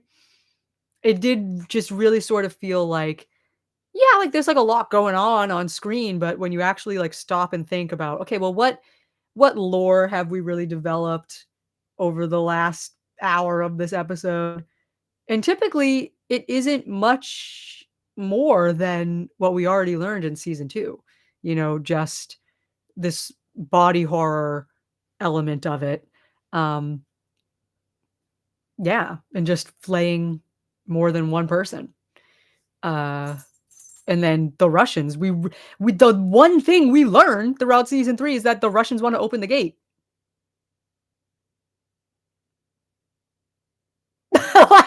And they tell us that in the first 5 minutes, and then it's just that's it. The whole season is like, yeah, there's Russians and they're trying to open the gate. And I think you know what I mean? And then we find out that they, have access to a Demogorgon and whatever, and then that's the season 4 cliffhanger, but for the majority of season 3, like, that's it. Um, and I guess the other one thing that they tell you in season 3 is that they were building all of this to, try to go after 11 specifically and steal her powers and her ability to open gates, but I'm pretty sure they have Vecna reiterate that to us in season 4, So it does kinda feel like, what were we doing in season 3? Like, I don't know. Um,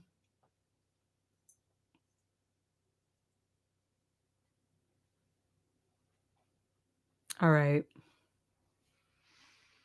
I caught up and now I fell behind again. It's wild, we only have 4 episodes left, it feels like we don't have enough time. You were disappointed with the run times. Yeah, I wasn't actually. When I saw that the run times were gonna be shorter, that was actually a really good sign to me personally, because seasons 1 and 2 did not need 2.5-hour episodes to be good. You know what I mean? Um, and so I thought when I saw that the runtimes weren't gonna be as long as some people were hoping, I was like, "Wait, no, this is a good sign. This is a good sign because this means they're gonna be locked in. They're gonna know, there's not gonna be a lot of fat on the season. There's not gonna be a lot of, fast forward worthy things." You know what I mean? They're getting to the root of what they gotta do. Um, and I think they can do it. I have faith. I have faith that 4 episodes remaining, which, by the way, that doesn't mean 4 hours. I think didn't they say one of these episodes is also close to an hour and a half again, like an hour 18 at least, and then or something, and then the finale is 2 hours. So, it's not just 4 hours, it's probably closer to, like, 5.5 hours we're working with. I think they can do it. I think they can do it. This is the corner of the internet where season 2 is king. Yes. Um,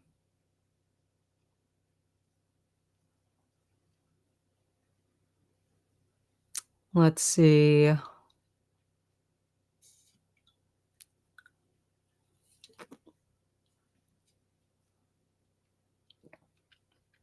You know what I find interesting? People complaining that season 2 was slow and boring, yet they rave about season 1, which was also a slow burn and character based, right? And to me, I think that that's part of this thing. The internet has its own little hive mind, so to speak, um, where I think it's like season 1 is sort of this untouchable season to people, so you can't say anything bad about season 1. Season 1 is just like season 2, season 1's amazing, even though it is very similar to 2, and one of the reasons people hate season 2 is that it's too similar to season 1, and like, whatever, whatever, but you know what I mean? If you liked season 1, I do not see why you would not like season 2. And I don't see why season 2 being similar in tone, or whatever to season 1, I don't see why that's a flaw. I will never understand why people consider that a flaw. It's the same show. It should feel the same, like, you know what I mean? Like, I understand, like, wanting to try different things season to season, but it should ultimately feel like the same show, you know? And I think it's a really good, um strength of season 2 to still feel like the same show. Alright, I'm gonna pop out this chat so I can zoom in. Oh, good, because 'cause I'm, like, going blind. Ah, let's see. Oh gosh, what am I doing? I completely messed it up. No! Pop out chat. Okay. Alright, let's see. Alright, almost caught up. My favorite moment from volume 1 was just a small reaction from Mike to seeing Vecna's silhouette in the gate, got so many chills. Yeah, when you realize it isn't Vecna in the military base, right? Which, I mean, I think we all kinda knew it wouldn't be, like, as I said in my reaction, Vecna's really gonna be sitting behind a little old door? I don't think so. But then it also kind of made it seem like Vecna had been released or something, and, like, he was coming. I don't know, but But yeah, um, that was really dumb, what I just said. Retract that. I mean, redact that, what I just said. Um, let's see.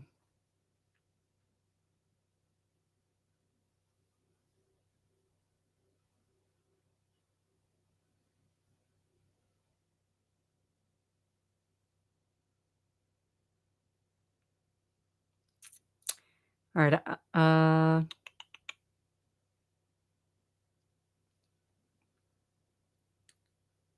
that video is how I discovered this channel and the reason I'm here. Oh, my season 2 essay, thank you. Um,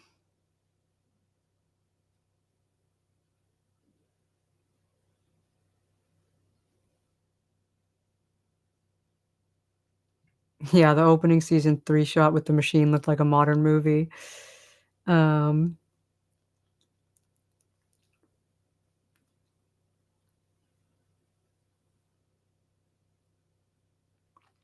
alright, I am almost caught up here. Alright. It looks like we've descended into Byler conversation here. Um, and I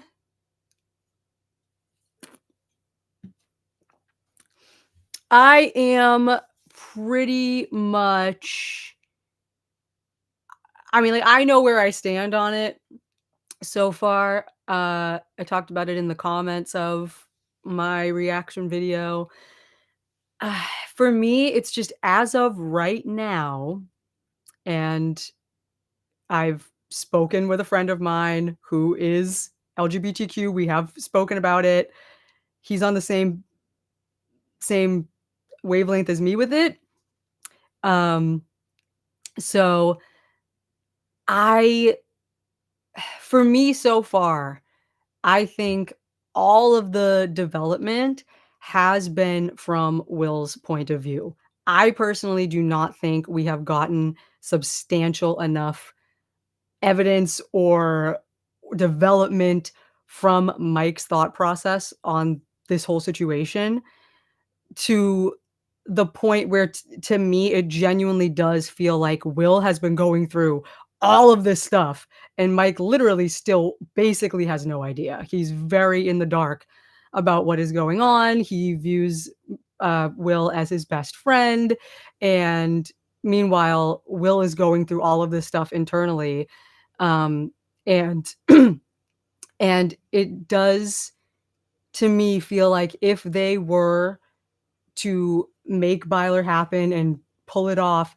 for the next 4 episodes, they would need to dedicate so much time to just specifically, Mike's point of view on the situation and actually breaking down Mike's psyche and Mike's outlook on everything and deconstruct everything that has been shown to us via his relationship with Eleven.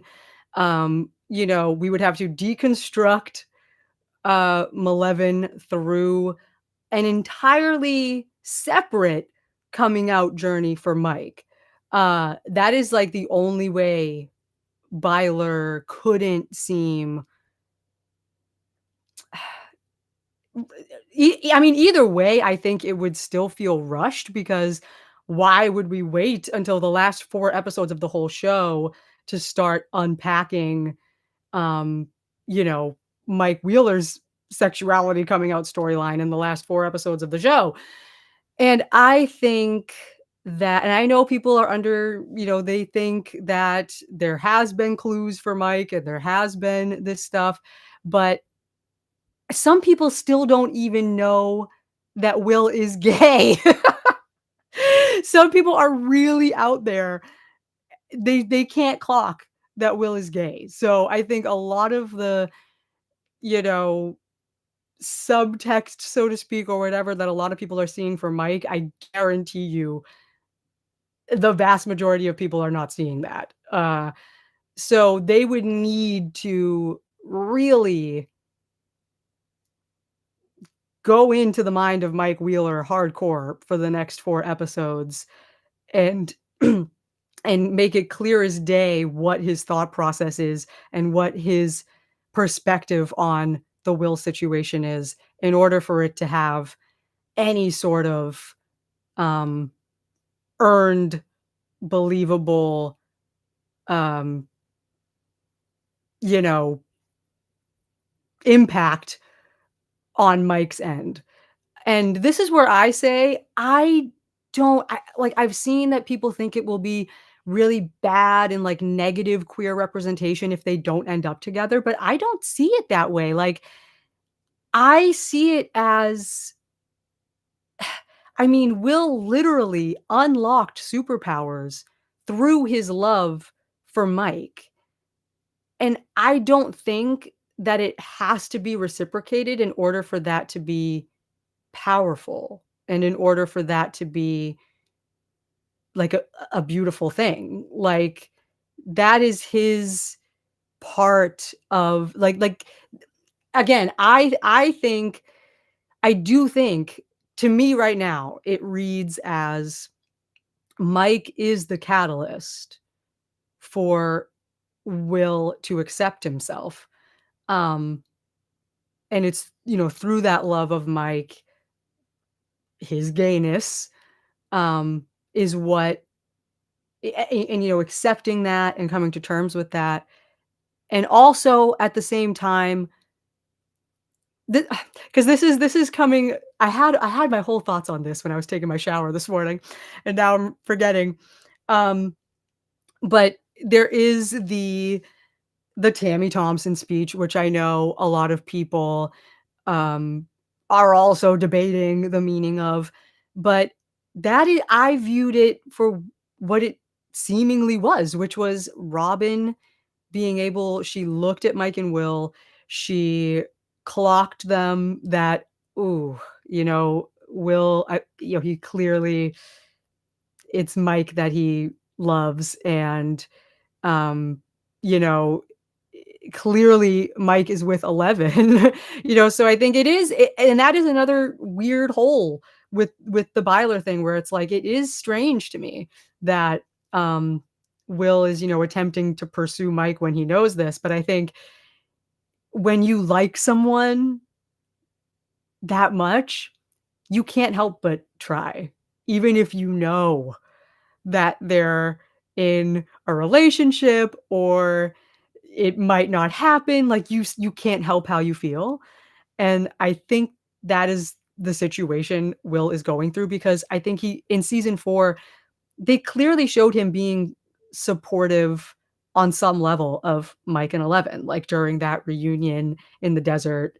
Um, they did frame it where he's the 3rd wheel there in the shot, but he was also happy. He was happy to see Eleven again, and he was happy to be reunited um, and you know what I mean? So, I think I think it is weird, especially just now because him and Elle are essentially brother and sister.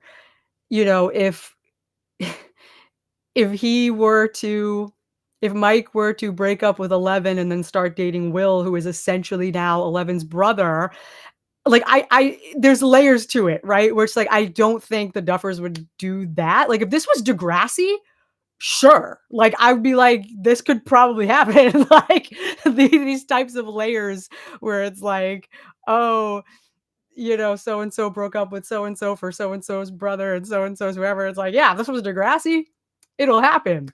Um, but with Stranger Things, it doesn't strike me as the type of show to do that when you're breaking down some of the layers here.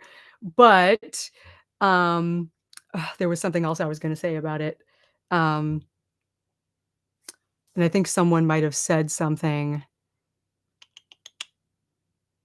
that made me realize it or maybe think of something else. Where did it go?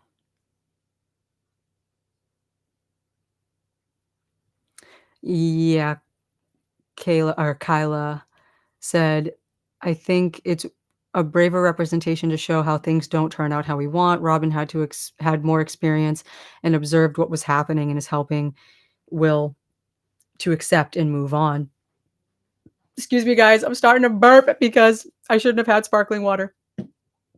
Um, but yes, similar. And that's another thing, where I also am part of the belief of, where it's like, I think it's powerful for Mike and Will to be best friends. One is gay, one is straight, and they're able to be best friends without there being some sort of romance that has to come from it. Like, obviously, Will can Will is in love with Mike, and I know the question of like, well, then why would they even write that in the first place if they weren't gonna make it canon and make it a relationship? But I'm like, apparently that's a very I mean, from what I've read online and everything, I am not queer, but I've read online that it's a very universal queer experience to fall in love with your close friend or, um, who, who may be of the same sex. And, Mike has been there Will's whole life. It makes sense that he would love him. Um, but that's not always the way life goes. You know what I mean? Like, just because Will loves Mike doesn't doesn't automatic I feel like people feel like, well, they made Will gay and they made Will love Mike, so that means Mike has to also be gay and has to also love, um, Will. Like that yeah, that Mike also has to be gay and also has to love Will. But I don't think that's that's that's not the way life works. And some person said, like, if that was the way life worked, dating would be really easy. It's like, "Hey, I love you.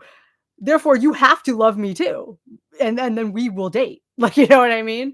It's like, that's not always how it goes, and I know then there's the other layer of it's like, well, they've put Will through so much, how could they not let him get what he wants in the end? And I'm like, again, I think that through his love of Mike, that was this awakening for him to accept this part of himself and to come to terms with that, which has now allowed him to unlock these incredible powers, which it's like, yeah, his love for Mike did that. That's amazing. I think that's beautiful, right? But that doesn't mean that it has to turn into a romance. You know what I mean? I think Will, and this is the Tammy Thompson speech, I think Will accepting that he loves this person and this is a part of him, but he he will probably not be able to find his Vicky until he peacefully lets go of this idea of Mike. You know what I mean? And there's nothing I don't think there's anything wrong with that. I think it could be an experience that like that's the path, and I think that's the direction they're they're going, to have Robin have had that experience and parlay that information to Will because she can see, she's clocking it, you know what I mean? Like, as a queer person, Robin is clocking it, like, you know what I mean? And I think that's how, they are deciding to do the storyline, um, and, but I mean, who knows? I could be completely wrong, and the next 4 episodes, it's like hardcore deconstructing Mike Wheeler's coming out journey and then Byler's canon. Um, but as I've said, I think that there has not been enough, um, you know, concrete analyzation and point of view from Mike Wheeler in order for Byler to make sense. It does feel like this has all been a completely personal, closed off journey that Will has been going through that Mike is low key oblivious to, like, he doesn't know. So, he might have, like, a slight feeling, um, but, you know, like, a slight hint that Will might like him, maybe, but I feel that it will be a beautiful moment if, Will he's clearly come to this point where, he's accepted this part of himself. So now I feel like we should get to that other beautiful part of the coming out story where his friends will find out and they will love him and accept him, and he will he will get that feeling of belonging without it needing to be a romance with Mike, you know what I mean?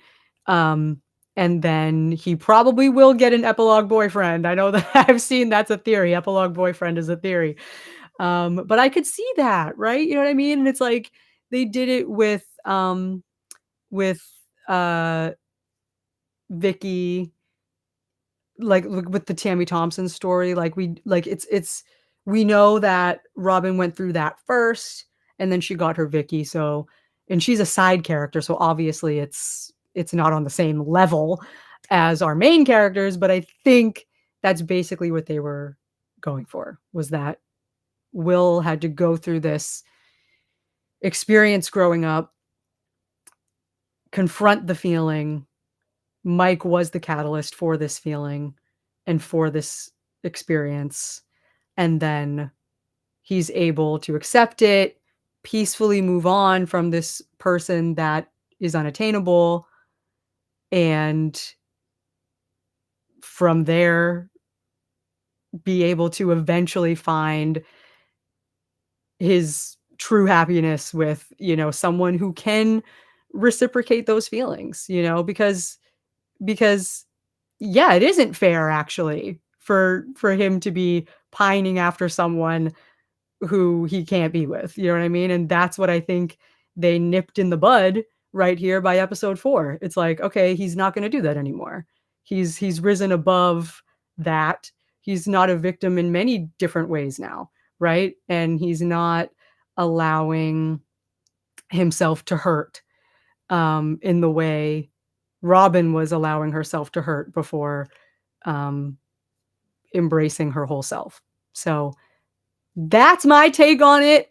I hope I was balanced and respectful and everything.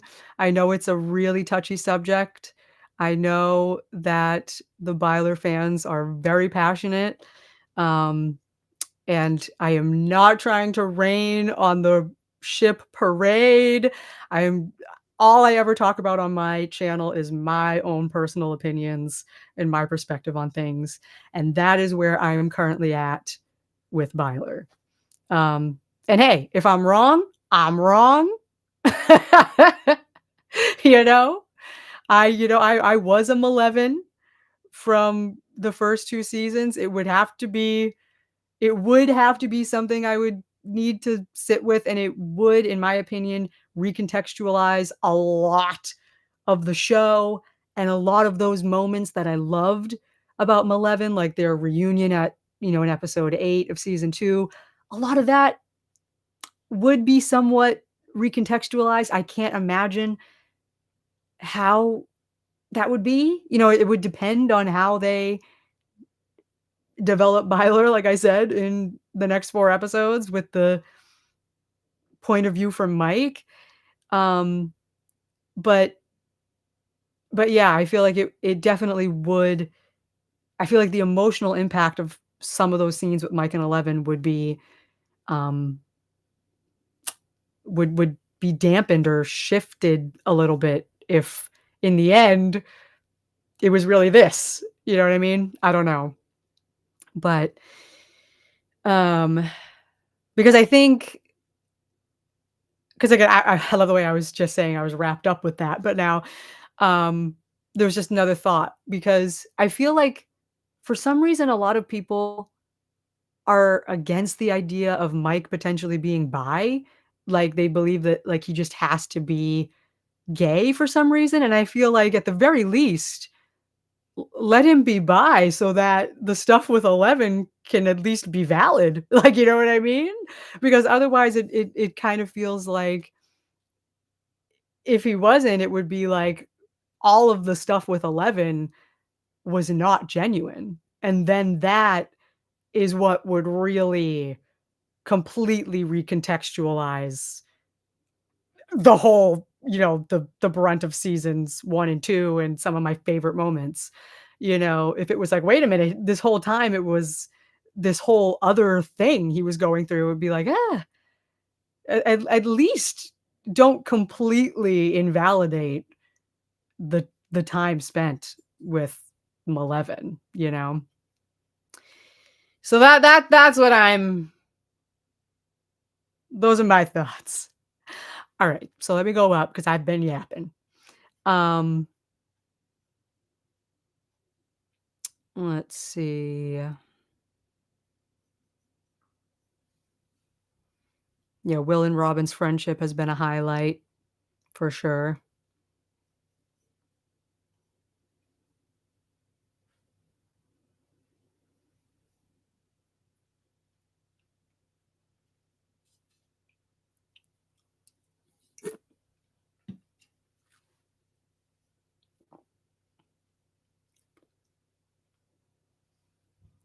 Let's see.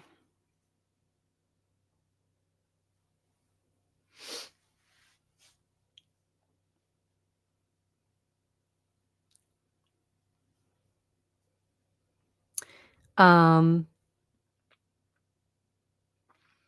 as far as yeah,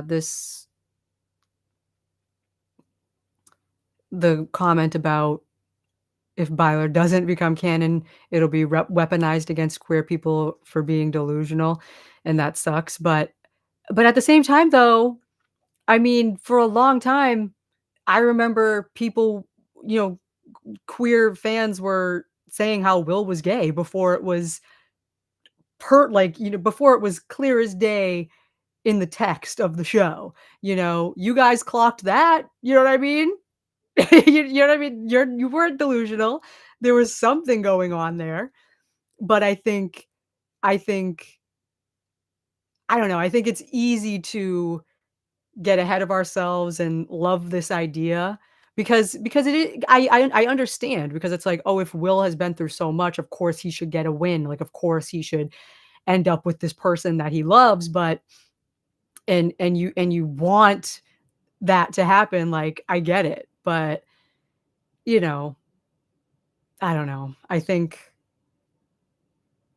I don't know, but I understand, but I don't think that I don't think it's a bad thing, I mean, I think it's pretty cool representation that they've done so far of him being able to unlock legitimate power from this queer storyline, Like, it's pretty awesome, and but now what we'll see, though, like I said, like, it'll be interesting to see how Mike reacts to all of this, like, now that Will has powers, like, I've seen people say, like, "Oh, Mike loved that 11 has powers, so now that Will has powers, he's gonna start viewing Will similarly to how he viewed 11 or something."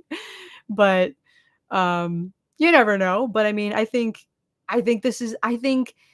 that Mike wants the best for his best friend and for Will the Wise to have finally, you know, unlocked this potential and is literally a sorcerer, is, like, literally having powers. Of course, Mike is gonna be looking at him amazed, like, you know what I mean? I see a lot of people using that to be like, "Oh, he just fell in love," and it's like, well, his best friend who was like a wizard in D&D is literally a wizard right now in front of him, like, that's freaking amazing, like, of course that's gonna be awesome, of course he's gonna be happy and amazed for his best friend, you know? And yeah, and again, and I think that it would be good for, Mike to find out that Will felt this way, but does not think any differently of him, is still his best friend. And, these two guys can be friends even though this was something that had happened. You know what I mean? That it doesn't always have to lead to romance, you know, that that, I think that's good. You know what I mean? And it is the 80s in rural Indiana. You know what I mean? I don't know. It's just it seems like I don't know, to me, it just seems like that's the coming of age storyline they're going with. Um,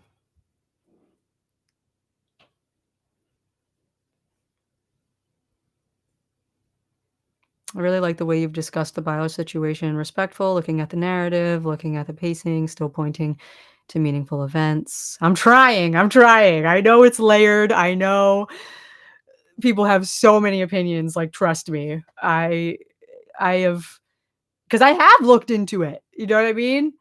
Because it's such a big thing that it's like, okay, I wanna be educated. I wanna, like, know what people are seeing. I wanna know what people are thinking.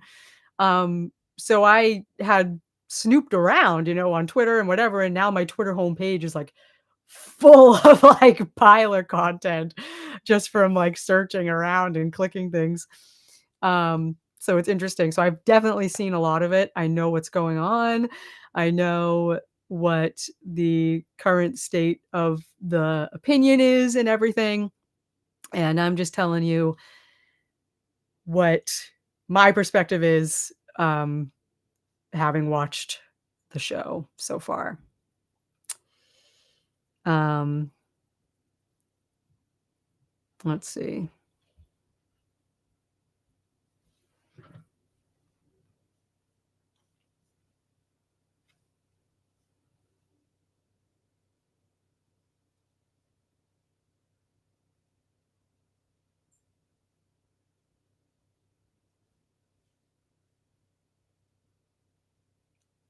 Alright, let's see.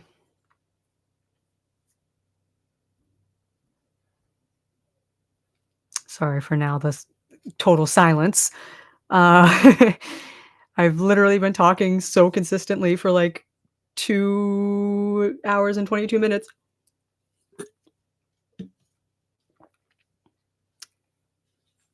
Yeah, Robin and Vicky are great.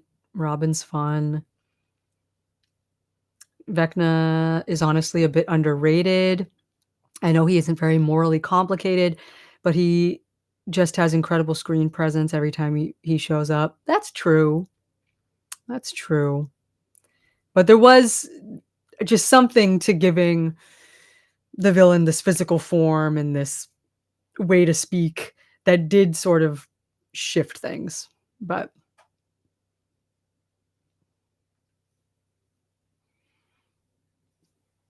the burps, you guys, I am sorry.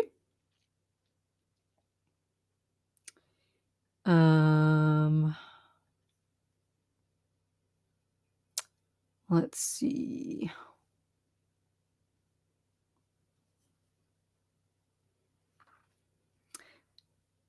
Nancy being her own independent person and choosing neither of them, that's definitely an option. Team Nancy. Forget Jancy and Stancy, right? Team Nancy. For sure. I think that's a potential option.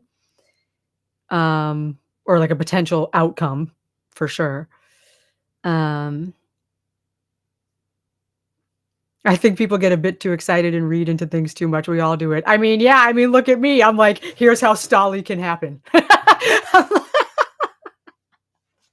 You know what I mean? It's like we've all done it. I mean, I get it. I totally get it. It is so easy to completely, yeah, I get it. And again, like, there is validity to Byler. I get it, it is totally happening on Will's side. It is totally happening. But, yeah, for me, though, I think we just haven't gotten enough from Mike's side for it to for it to come to fruition in 4 episodes with so much else going on. Um, but yeah, let's see.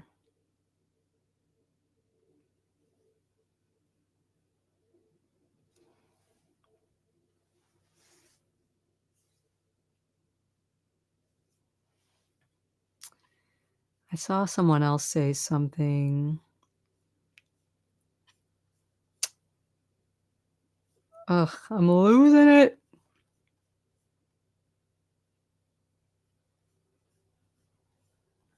I lost it. Um,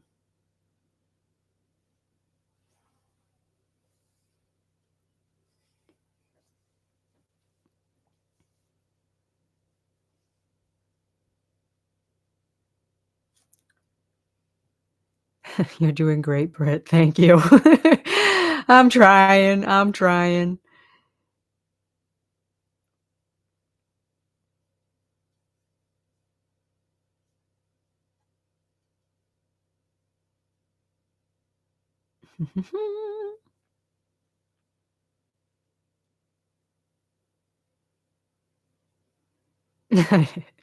I know I love the way we're so yeah, people just focused on love lives when the world is ending, you know? It's like, okay, but what about these ships though? Like yeah, Vecna's taking over the world, the Mind Flayer is probably gonna be at large again, you know? It's like, but I mean, but who's getting with who? Like, we need again, here's how Stolly can still happen. Ah, yeah. Jancy Stancy. We need it. Uh, and I have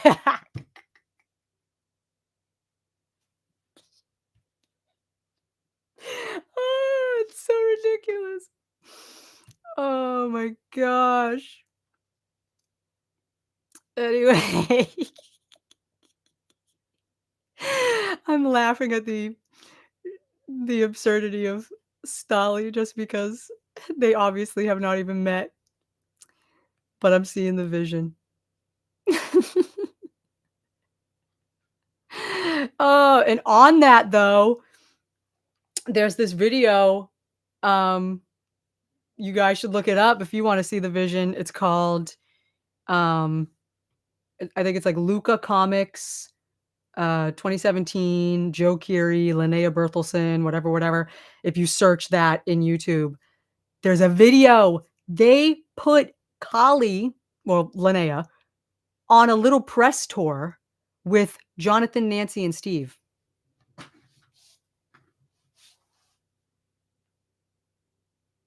They put her on a press tour with them for season 2 promo. Why? Why? They had nothing to do with each other in season 2. I was like when I saw that, I was like, "That is so bizarre." I'm like, "Why would they pair like, why would they pair Kali with Steve, Jonathan, and Nancy to go around doing promo for season 2? Like, this makes no sense." And if you look up this video, it's just so funny because they end up looking paired off because you have them sitting on a couch and it's like, Charlie and Natalia, and then Linnea and Joe, and they did, like, a couple other things of promo kind of paired off like that in the way they stand and everything, and I was like, "This is weird." I'm like, "This is weird." And I assumed that, like, okay, maybe they did that um, because Kali is the same age as the older teens, like, maybe that's why they put her with them for that tour, but it was just, like, so, um random. And I was like, unless the universe was already working overtime. But on the manifestation. But the only reason I mention that press thing was that it was if it was because, oh, like Collie's the same age as the older teens, I do wonder if that will cross over to her uh role in season 5 if they think, "Oh, well, Collie's the same age as the older teens, why don't we get her working with the older teens for an episode," or something like that, you know what I mean? Because I always thought that dynamic would be cool since she's their age. And as I said at the beginning of the stream, Steve, Jonathan, Nancy, Dustin are in the Upside Down right now, as are Elle, Collie, and Hopper. So Collie potentially meeting the older teens could very well happen in the next 4 episodes. So it's just interesting. It's just interesting. That is my ship. Oh, that's funny. That I will if that comes true, then me and the Duffers are are on the same wavelength. Oh my god. Alright, let's see.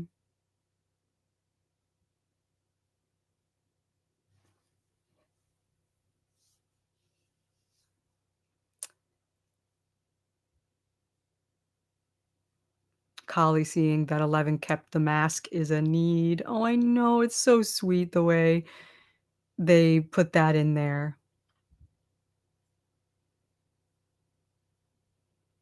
Which a lot of people didn't notice. That's another reason why I said they never forgot about her. She was like the elephant, like the small elephant in the room. You know what I mean? That was always just kind of there, like haunting the show that they just absolutely had to acknowledge again, eventually.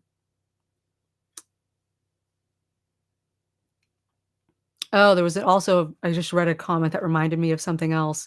Um, there was a moment that a lot of people overlooked that was in this conversation between Joyce and Will, where she asked him, um, "Where's your coat?" or whatever. And he's like, "It's in the barn." And it's like he wasn't wearing his coat because he doesn't want to be warm because he likes it cold. Mind flare. Um, anyway. I don't know, but, like, that was just interesting. Someone was like, "Hmm, interesting line to throw in there."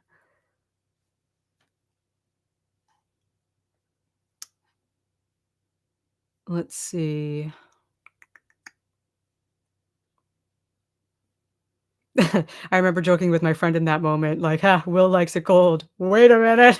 That's funny. Um,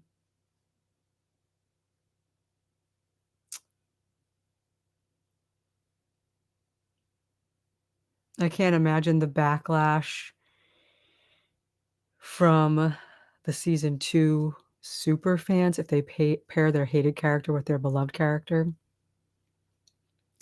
Oh, or just like season 2 haters maybe? Yeah, but again, I think that that's brilliant. I think that that's just another way to, like, force people to like Kali.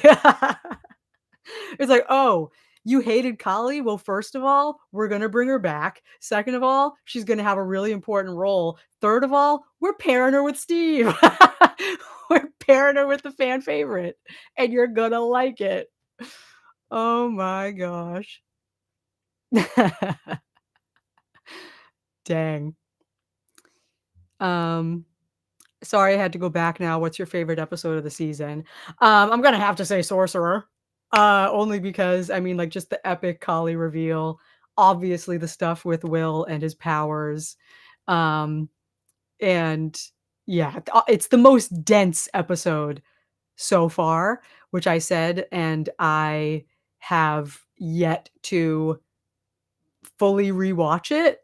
Um, and so I but I am sure that that is the one that has the most for me to really latch onto, upon a rewatch so far.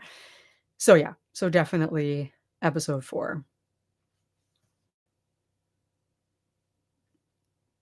The fans would eat it up if it meant Steve was a part of a Collie spinoff show. Oh, of course, of course. Again, traveling the country in the Winnebago, make it a show. I don't know what else the show would be about, but, um Derek likes it even colder. He's wearing shorts. Um, but honestly, not joking, I do think Steve would immediately find Kali magnetic. That's what I'm saying, like, I can see like, I'm sorry for this to devolve into, like, Stolly insanity for no reason. Um, but I'm serious though, like, I'm seeing the vision so hard, like, he thinks he's hung up on Nancy, but then suddenly Kali is thrown into the mix, and it's suddenly like, "Who is this? Like, I'm a little scared of you, but wow. Like, you are incredible. You are interesting. You are way too cool for me.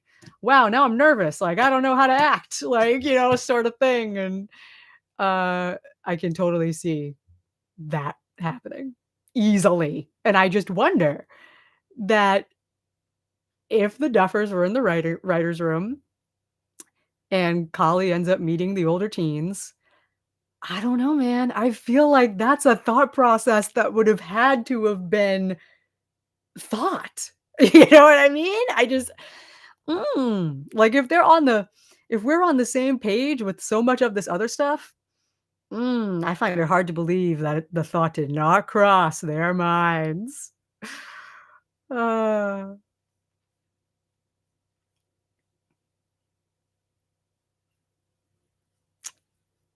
let's see.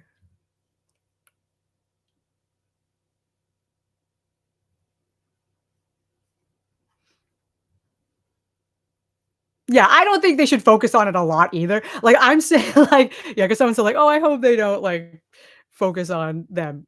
No, obviously, me neither, but I think it would be very easy to develop something pretty quickly. I mean, like, just because, which I feel like some people are gonna be like, "Oh, you're a hypocrite, you don't think Byler's possible, but you think Stolly's possible?" And I'm like, "Well, again, my issue with Byler is that I feel like we haven't had enough of Mike's side this whole time, but if they just went straight in with Stolly and it was clearly an attraction, no denying it between both of them, and they just played with that for, like, a couple of scenes, it's fine. Like, you know what I mean? I say, don't forget, Steve and Dustin became the most beloved besties over the course of 4 episodes in the back half of season 2. That's all it took. They had nothing to do with each other prior to when they first meet outside of the Wheeler house. I mean, they knew each other, obviously, but they did not interact. There was nothing with Dustin and Steve prior to episode 5 in season 2, and then by the end of season 2, we all loved Dustin and Steve, and it only happened over the course of a couple scenes. They developed that friendship, so it is a very real possibility, guys. That happened over the course of 4 episodes. We got 4 episodes left. We have 4 episodes and a dream. Fo Ah. Okay. I am getting ignored like Will got ignored after season 2. No, in the chat, I'm sorry. It's because 'cause I'm yapping. It's because I am yapping too much. Um, let's see. Let me try to find your other comments here. Okay, you said, "Hi, you're new. Hello." Um, and then you said you were crying when you thought Hopper was gonna sacrifice himself. That's how I knew it couldn't have been Vecna either though, right? Because I was like, "They've done a Hopper fake out thing too many times. They killed Copper? They killed Hopper one too many times already. It can't be that."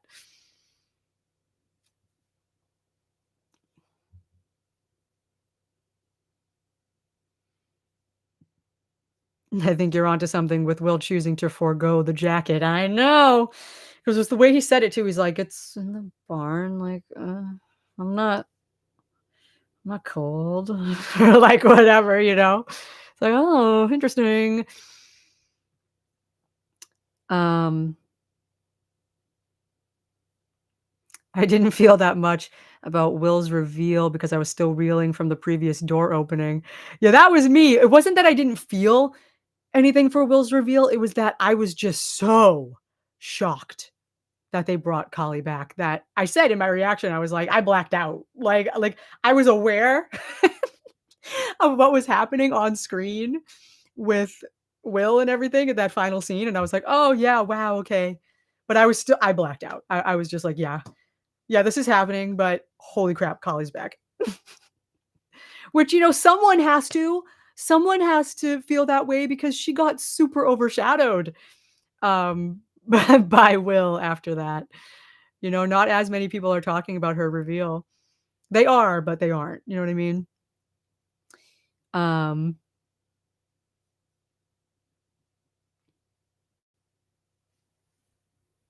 but yeah, someone said, "I don't think they should focus on a Collie Steve thing, but a closing shot of them, whatever." Yeah, like, I would imagine it like, um I would imagine it like a couple scenes that maybe hint at an attraction. Maybe there's, like, some funny, like, humorous banter between them or something, like, Collie's very seriously sarcastic or something, and he's, Steve being Steve about things. Like, I can see it. Like, maybe she's, like, fake annoyed by him, but also intrigued, and then we find out in the epilogue that they ended up together or something like that. Like, I don't know. They're in that Winnebago in the epilogue, and they drive off into the sunset. Oh my gosh.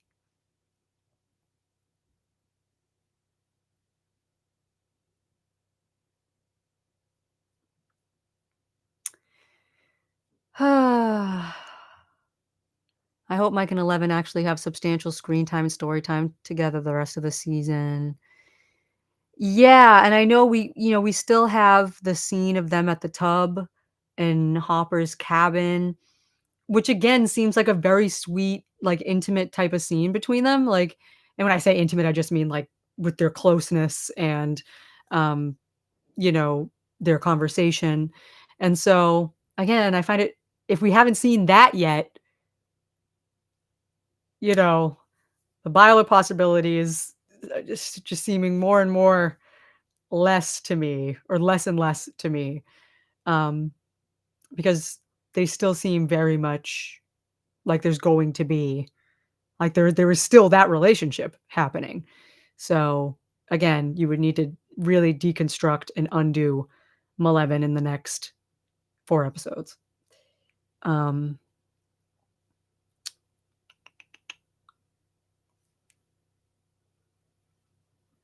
let's see. It was also unbelievable that Vecna was imprisoned off screen by a new government agent we don't know much of. It had to be Kali. Exactly. I was like, I just could not picture Vecna. I'm picturing Vecna in, like, you know, Vecna looking like Vecna, just, like, in a padded cell. That's what I was picturing. I was like, "There is no way Vecna is allowing himself to just be in a little padded cell somewhere behind a door, captured." I'm like, "It's not gonna happen." But of course, it's interesting to see that it wasn't just, like, some sort of padded cell place, that they have her hooked up to all this stuff. It'll be interesting to see, number 1, how they get her out of there, because I would think, and I would hope, that Kali is not going to spend the entire season in this lab. She has to get out of that lab. I wanna see her be integrated with the rest of the group. I need that. It could be so fun. I want her to, like, share her knowledge with everybody and have everybody meet Elle's sister. Like, again, imagine the humor, like, that's funny to me. Like, imagine that humor of, like, "This is my sister." And it's like, "Your sister? Like, there's another one of you this whole time? And we never knew?" Um, you know? It could be fun. Uh,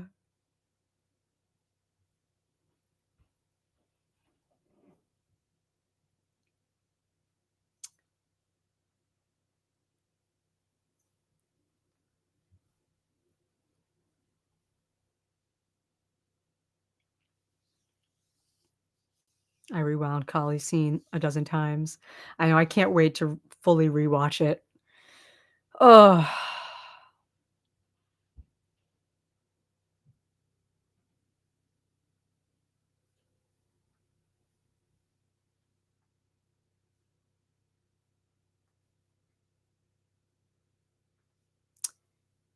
let's see.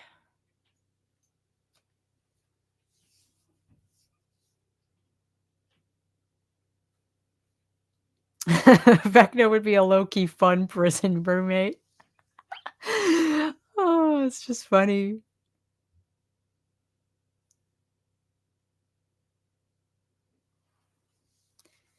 Did you see the sketch with the Muppets and they parodied 11 and 8 as numbers? And someone said sisters, and she said, "Yes, I see the resemblance." No, I did not.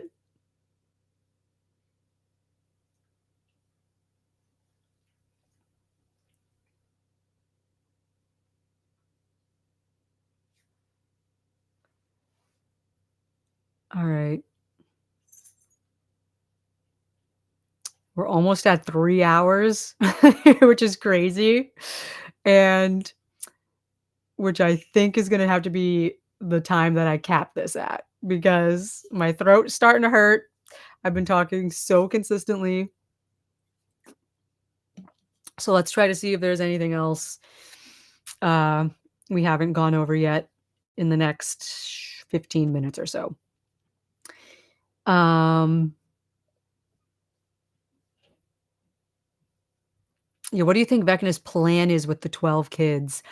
I really don't know, and again, that's in episode 4, which is the episode I haven't done a full, uh, completely focused rewatch beginning to end of yet, so but I did fast forward to that scene, um, and took another look at it, but yeah, I don't know. All I know is that the Mind Flayer is involved, definitely based on the painting Will did on the barn, and yeah, not sure though what exactly is going on with the 12 kids. Hmm.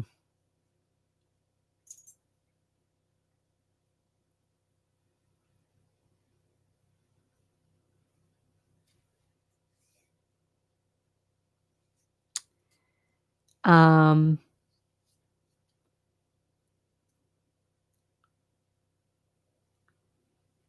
oh no, I got ignored again. By the way, you can call me, is it Ali or Ali? I'm not sure. I like to get the pronunciations correct. But what did you say? You said I missed your collie chat of her power. Um, wait, said it again, because I don't wanna miss anything else. Um, question from Spider Bat fan. If you could watch one Stranger Things scene again for the first time, what would it be? Oh. Mm. I'm thinking of there's 3 off the top of my head, and they're all from season 2.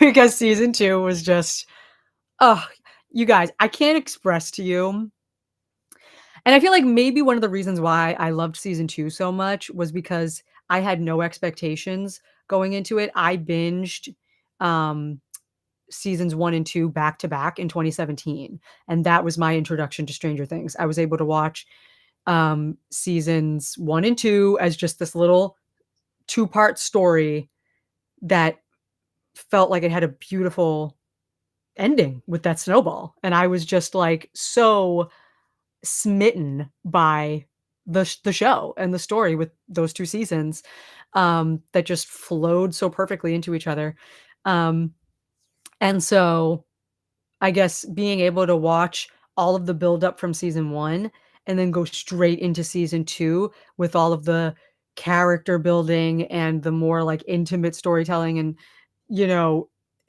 exploring all of the fallout of the PTSD and getting to watch all of that back to back, the emotions I felt by the time it got to those big moments in the back half of the season, I was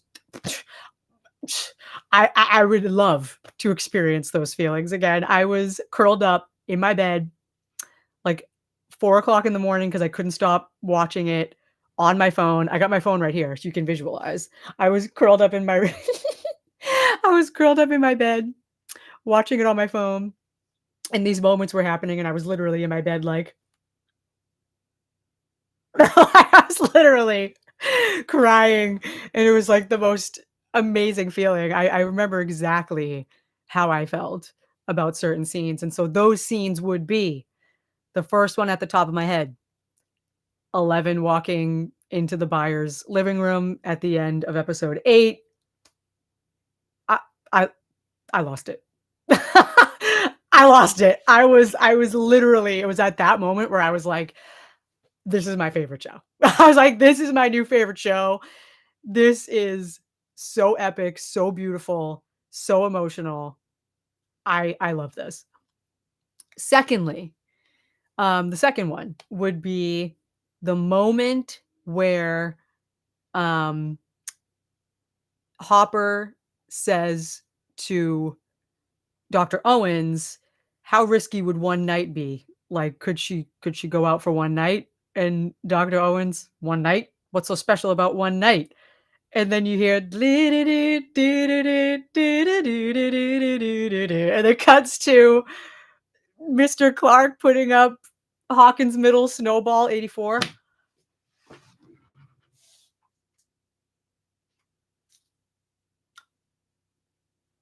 Cinema. Cinema. Absolute cinema. I was crying. I was like, "Oh my god, this is giving me everything I want." Like, you almost forget about the promise of the snowball at the end of season 1. And then you see that, and I was like, "Oh, it was just so perfect." It was just so sweet. Um, and I will never forget that feeling. Um, and then the third moment, um, would probably be the ending of The Lost Sister. Oh, I loved it. From the moment I first watched it, that whole last sequence from when Elle visits Mike and Hopper in the void and she discovers that something is wrong. Kali makes all the policemen not see them. She makes them invisible. I clearly remember watching that for the first time and thinking, yo, like while I was watching it, I thought it was the coolest shot because it was a one shot. Like it was like a one take shot where they had to like run out of the frame by the time the camera came back around. So, oh, I remember I loved that. I thought it was so cool. And then that heading into the scene at the van where they go their separate ways, like, oh, I mean, Elle, oh my gosh, like I'm almost gonna cry.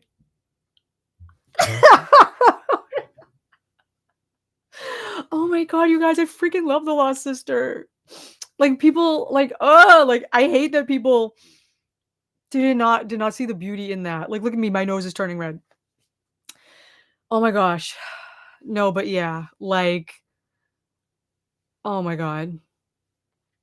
I just that moment. And it's the music too, that's such a big part of season 2. That score comes in with the it's called I Can Save Them. Oh my gosh, and it just comes in with the hi-hat. Tss, tss, tss, tss, right? It's just like, "Oh, it's happening of Jane, get in." And then the flashbacks, "It's a trap, it's a trap. I'm sorry, but I have to go back." Oh my god, like, oh, my friends, my friends are in danger. There's no time for a talk. We gotta go right now. Like, I know the whole thing because 'cause I've watched that one moment, like, so many times. Oh, it's so good. And Kali's little accent, which I still can't, like, nail down because I do impressions in my spare time. It's a hidden talent of mine, but she's tough. "Your mother sent you here for a reason, remember?" It's so bad. "We belong together." Her pronunciation of words. "There's nothing for you back there. They cannot save you, Jane." And then no. Flashback to that moment of season 1, episode 6, The Monster, but I can save them, and the music swells, and we get that other shot of the beautiful group hug of Elle, Mike, and Dustin. I could cry thinking about it. It's so beautiful. And then she runs away in slow motion. You put slow motion on anything, I'm gonna cry. Ugh, Kali just shouting after her. Ugh, Elle running away, crying, like, Kali being left absolutely devastated in the van.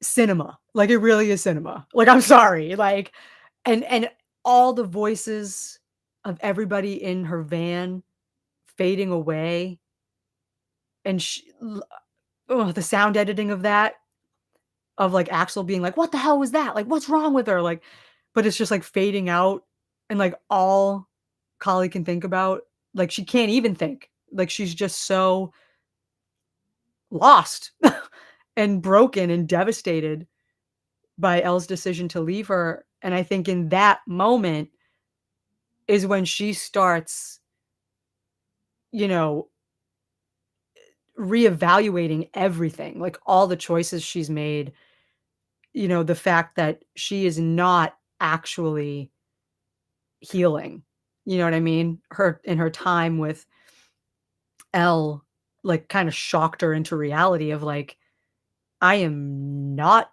actually gonna heal staying on this path, like, Elle has found a life, you know? It's not an impossibility, that's not impossible for me. Um, yeah, oh, it's just so beautiful, and I feel so bad for her. At the end of that episode, every time, like, Linnea's performance, looking out that window is just oh, and then the transition from the sisters in the window. Absolute cinema, I'm sorry. I know it's the worst rated episode of the show, I don't care. That episode worked so well for me, I do not care.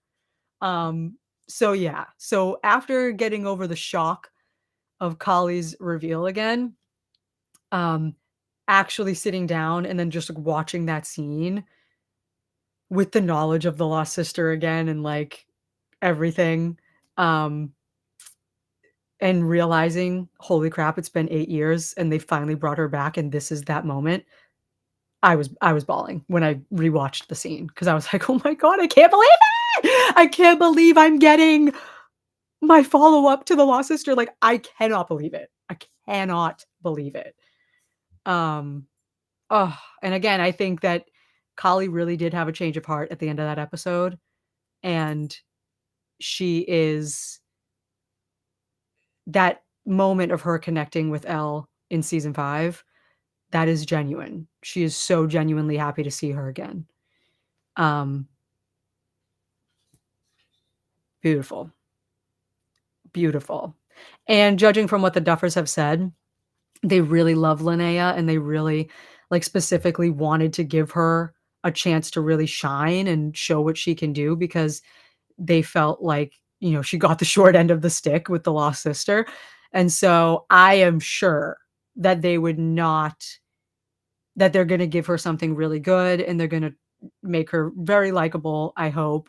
And yeah, she's gonna be a goodie. She's not gonna be a baddie. So many people think, "Oh, Kali's gonna side with Vecna." I'm like, "Mm-mm." Especially now, I don't think the Duffers would not do that to her. Also, Millie is quoted saying that she has a lot of scenes with Kali, of course, and she said that I think Millie's direct quote is that Kali is heavily utilized throughout the rest of the season, and that the scenes that that this and the scenes that she had to film with Linnea were some of the most emotional for her. So, and it's because um of their connection and how well Kali can understand her, which is stuff I talked about in my essay. Um, but you know what I mean? And that's part of it. So yeah, I can't wait to see more of them together. Um, I feel like my cat is going crazy. So I'm gonna close my door over a little bit. Evie, stop the nonsense. All right. I know I got my red plaid pants on to try to match the shirt. But yeah, no way is she going to side with Vecna, right? Also, she wants to like kill all the military, not the military, but all the lab people. And to me, Vecna is like the root of all her pain, really. You know what I mean? Like if one didn't exist, there wouldn't have been all the other experiments. So it's like to finally take him out would be, I think, would be a good sense of peace for Kali in the end as well. Um,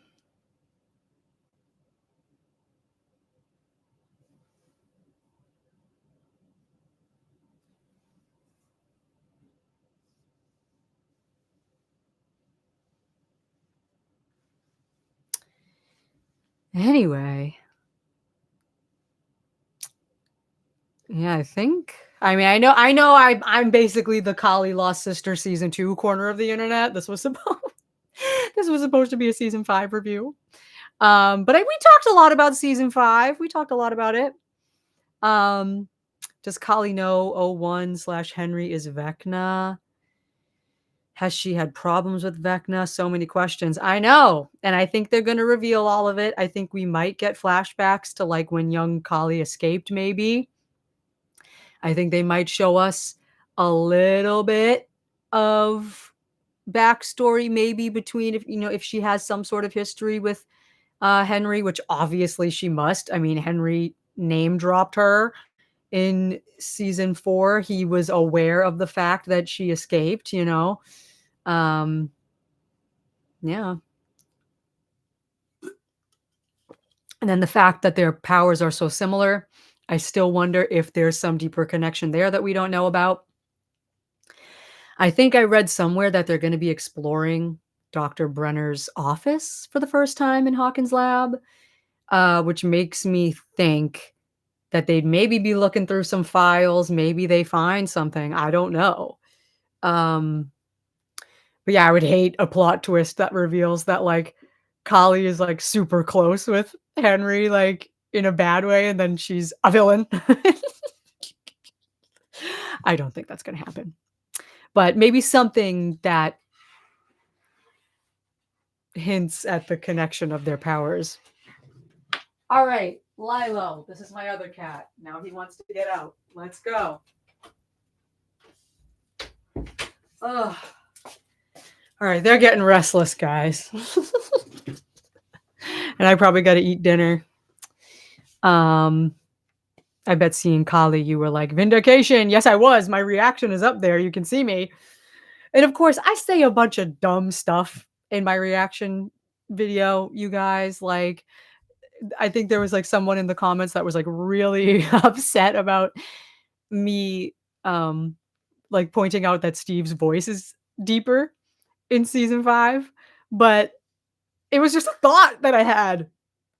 Like I was watching it, like his voice sounded deeper to me and he was already being like kind of rude or whatever. So this like lower speaking like voice that he was putting on just made it that much more noticeable. This like harder like edge to Steve this season.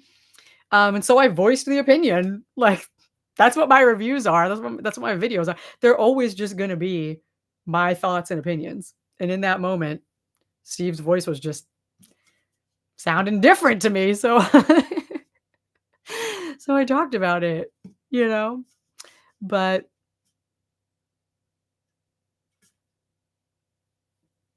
gosh.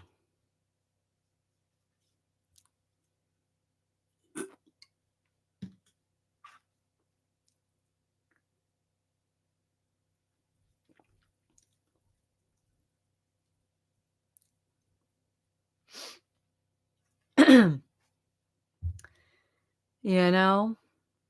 It's just I say whatever pops into my head. Um, let's see.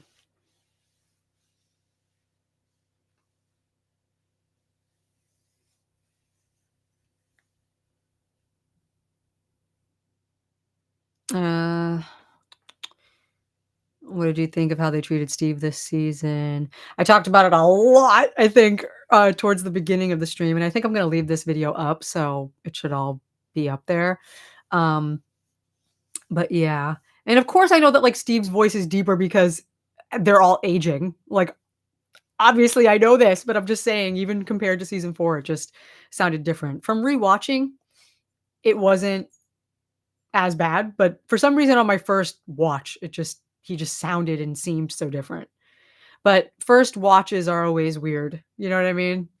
It's always as far as I've felt now, it's just sort of like you never know what to make of a first watch, and you're just trying to take everything in, and things feel weird, things feel off because you're getting used to the new season, you're getting used to, like, what's going on, so usually you probably don't have, like, a good grasp on the season until you rewatch it, but,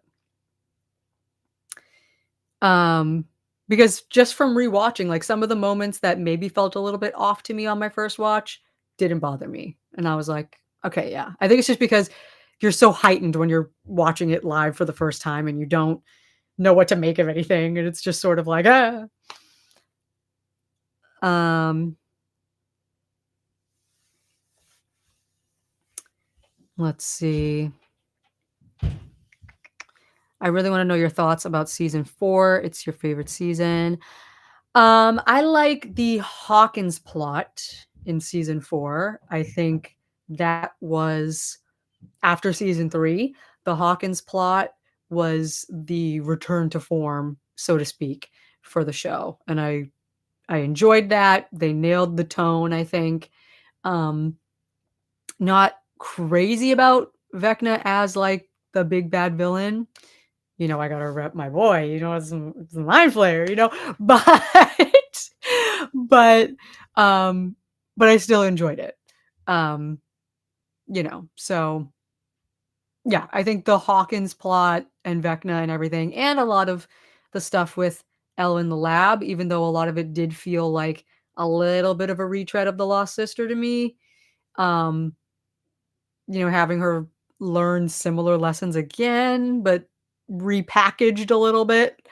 Um, you know, yeah, I enjoyed it, but the Russia storyline and the California storyline and some of the comedy that came along with that and Murray and Yuri and I can't I can't do that. I can't do it. So, but the Hawkins stuff was really good. So season 4 is like it's a mixed bag. Um, but I like it. See, it's weird. I think season 3 is a little bit more consistently entertaining in the sense that, like, with this rewatch, I put on season 3 and just let it all play, and it was just kinda fine, like, I was like, "Okay, yeah, I'll sit through all of this, I guess." Whereas with season 4, there is stuff that I personally wouldn't really want to sit through again. So that's different, but at the same time, there's too much else about season 3 that just kinda bothers me in general about the direction they took, some of the writing choices, the comedy, you know, and that sort of stuff bothers me, and the fact that it objectively develops the lore of the show the least. So, for that reason, it's just less entertaining to me in a general sense, whereas season 4 does a ton of heavy lore lifting, does a ton of heavy lifting with the lore. Um, so I love, you know, more dense stuff to really, uh, dig into, so I would prefer season 4 over season 3. Um, yeah, and I've been trying to think of what my final ranking of the season of the seasons are probably gonna be by the time 5 is done, and I'm thinking, depending on where they take it with Kali, if they do something just, like, so amazing with Kali, and it's just so great, and they nail the ending, like, they nail the finale episode as well, and it's the greatest television finale ever, like, it'll probably go I mean, I don't know if there's a chance for season 5 to beat out season 2 for my number 1, especially just because of, like, all the sentimental feelings I have for season 2 by for, like, making me love the show. Um, but I think it very well could be my 2nd place. Um, and if they don't nail it, and I don't like what they did with Kali, it's probably gonna be my 3rd place. But let's say everything goes amazingly perfectly. I think my rankings for the seasons are gonna end up being from favorite to least favorite, 2, 5, 1, 4, 3. I think. I think. 'Cause it's hard to put number 1 below below, at number 3 as well, but, it's a toughie, but if they really nail season 5 and again, I said, I love The Lost Sister, and I'm a defender of The Lost Sister too much for season 5 to not be my 2nd favorite for bringing back Kali alone. So, and now that I know that they're gonna do a lot more with her, like, that's just so exciting. So, um, excited about that.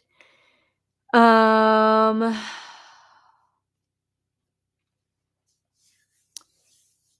let's see. Does make me wonder if Kali learned those lessons from Vecna or One. That's what I'm saying. I think we're gonna get some flashbacks about that. I think Kali probably has a history with him on some level. Um, I'm hoping the group with Dustin goes somewhere worthwhile because I rewatched episode 4 and I thought like season 4, certain characters were missing important moments. Mhm. I wish Argyle had a farewell scene in season 4. It makes sense to me that he wouldn't stick around. Yeah, yeah. I know a lot of people say that. It's like, "Oh, where's Argyle?" I'm like, "Well, he does live in California." Like, he does have a life back there. Um, it does kind of feel like a natural omission from this season. And I gotta say though too, like, it is kinda crazy to me the way people were saying that they would rather see, like, Argyle return in season 5 or, Dimitri return in season 5 or Yuri return in season 5 instead of Kali. Like like, I like, w like, the fact that people were choosing the peanut butter Russian man to return in season 5 over Vecna's only other living sibling is just, like, wild to me. I was like, I can't believe, like, the level of hate that people had for her to the point where, like, they just literally did not see any point or purpose to her at all and think that she literally is useless and has no reason to return. I'm like, how was that the collective thought process? Like, I just shocking to me, shocking that, that people really thought that way. Um, it's like, just unbelievable, unbelievable. Um, yeah, it's just crazy. Um,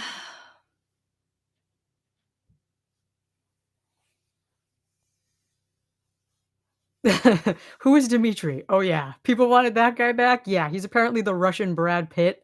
Apparently people thought he was handsome too, so that's why they want him back. I mean, he was a cool character, but, um, I'm still getting ignored. I'm sorry. I don't now I don't know why the only messages I see are the messages of you saying you're being ignored. Oh, no. Um, yeah, they hate her so much they're willing to ignore the lore of the show, for real. Um, yeah, Derek hitting you with the stick. Again, yeah, I ended up not minding him as much as I thought, you know? And I'm happy to see that a lot of people love him, like, he's ended up being a GOAT for a lot of people of the season, because I am not for people hating, like, it always like, I knew that I probably wouldn't love the character of Derek just because, like, I've gone over, I don't love the comedy, and he seemed like he was going to be a comedic character, which he is, but I think the actor is, like, very endearing, he's very sweet, and he kind of plays it in that way where, like, you kinda can't get mad at his presence, you know? I feel like that's kind of how he's getting away with it for me. Um, but, I am not for, like, hatred of a character extending to the actor. That has happened so much. We saw it with Jake Lloyd with Star Wars. We've seen it with other people, and this kid was a prime real estate for people to do that. And I'm so glad for the actor's sake, Jake Connolly, I think is his name, that Derek has ended up being a bit of a fan favorite and a goat for people. So good for him. Um, you know, Still not my favorite character, but definitely has turned out better than I hoped and less than I feared. Um, but yeah. I know, and there's still so much we didn't talk about Max and everything.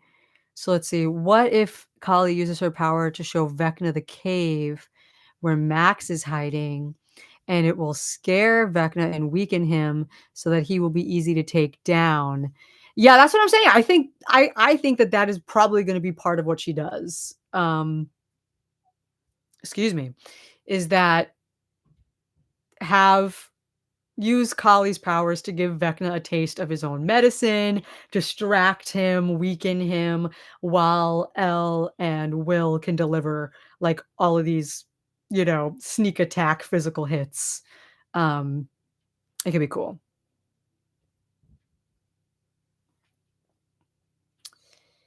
Um, yeah.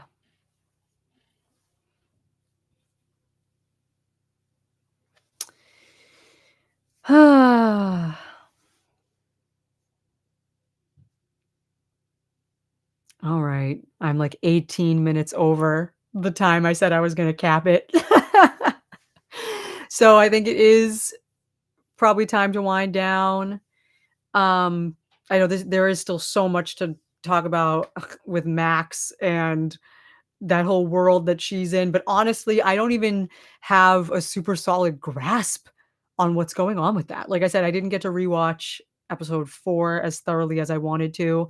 Um, and I feel like we got a lot of those lore drops and exposition drops in episode 4 of Max telling Holly about all of that. So there's definitely probably a lot I missed there, but yeah. One thing I will say is when she was talking about how she had another way out at one point to the hospital bed to almost, like, revive herself, yet she's, like, jogging at the most, like, leisurely pace imaginable in that in that shot. I was like, "That was a weird creative, like, directorial thing. It was like she was literally like, "I was so close to, like, making it out," and she's like I was like, "Girl, what happened to running up that hill?" You know, like, no, now we're jogging. Like, this is your time to, like, revive your body now. Like, come on. God. Yeah, but that was kinda funny.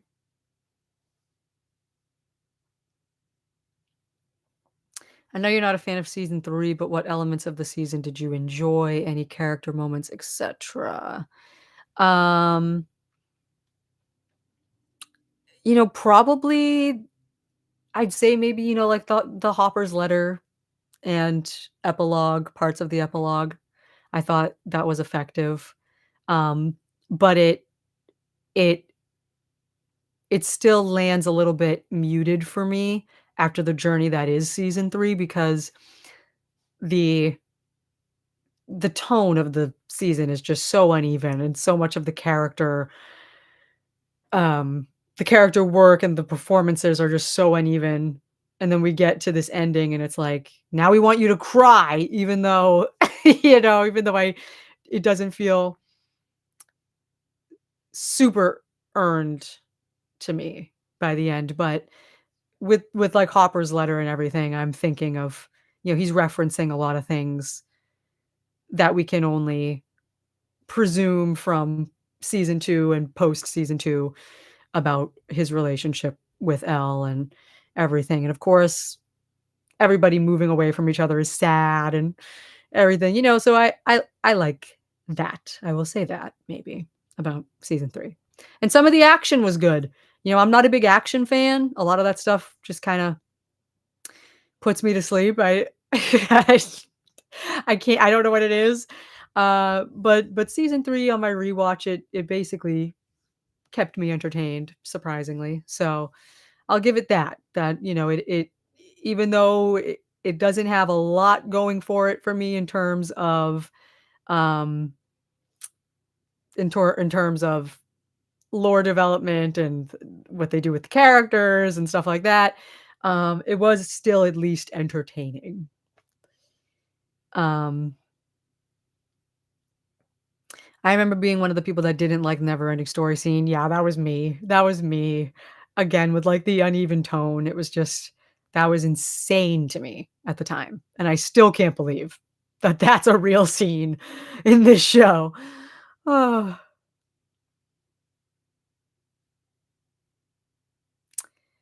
um, anyway, I really gotta stop talking. I feel like Robin. I need to stop talking.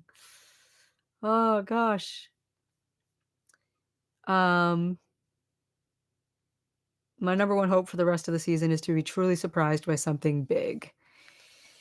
Same. I mean, I don't know what else we can really be surprised by except maybe a big mind flayer switcheroo, which I think a lot of people might see coming though.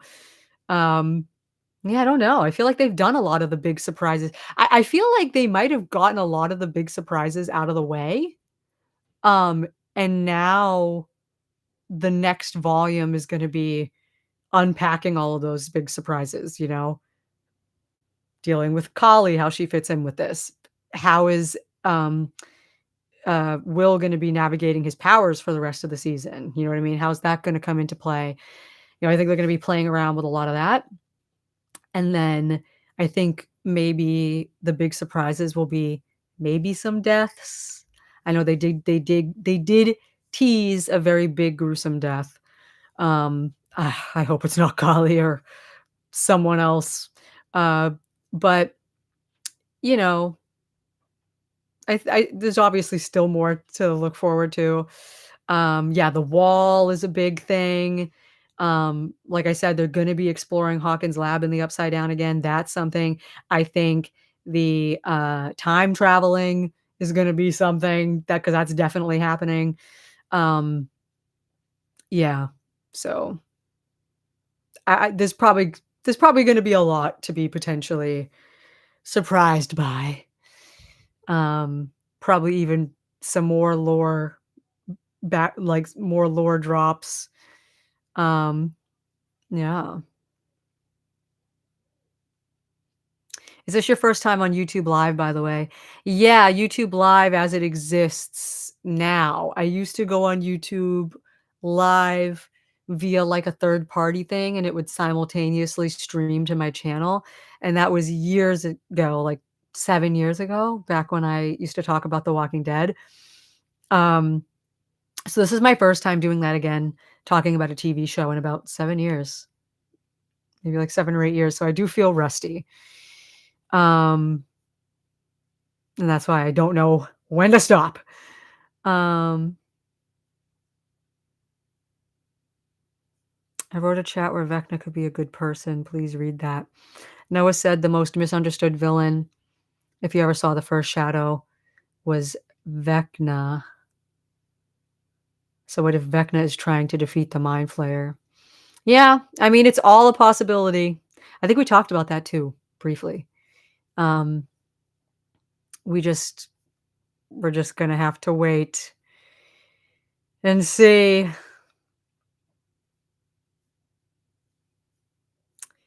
Um Yeah, the Mr. What's It was a reveal for the characters, I think. Yeah, yeah. Um, Thank you. When you read my chat, it feels like a Christmas gift. You're welcome. All right, but I really gotta get going. I am going to rewatch, episodes 3 and 4 with my mom.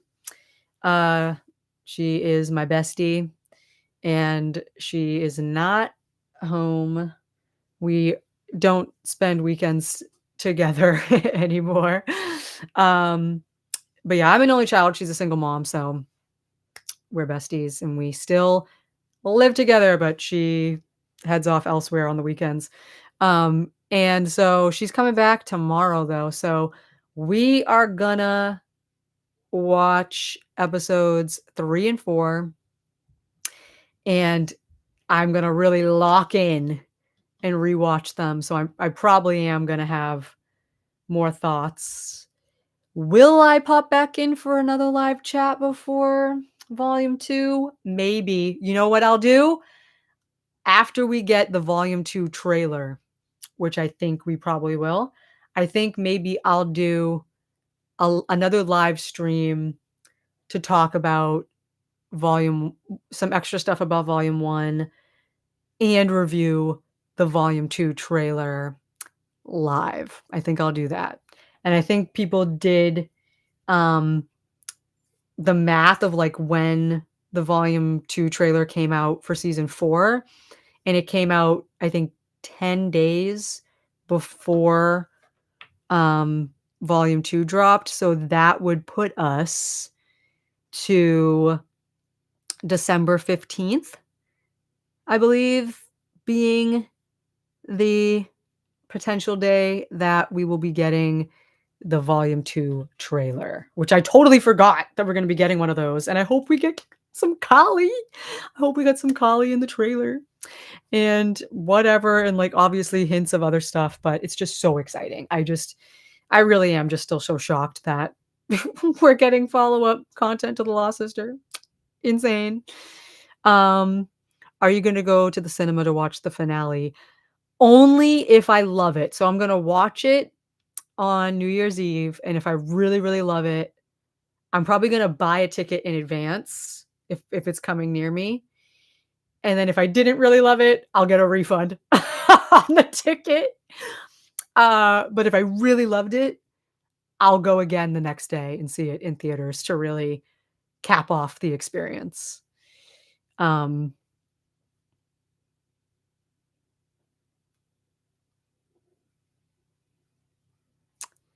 yeah. Thank you for your commentary. You're welcome. I hope I did an okay job. Um, sometimes I sometimes I don't even know what I'm saying. Um, but yeah, I am at an hour I'm at 3 hours and 30 minutes, which is insane. I feel like an hour of that was probably spent on Stolly insanity nonsense for no reason. Oh my gosh. But it will be interesting. Volume 2 will be interesting. It's just so exciting. So many cool things thrown into the mix now. Uh, yeah, get yourself some food. I think I'm gonna order some Chinese food, honestly.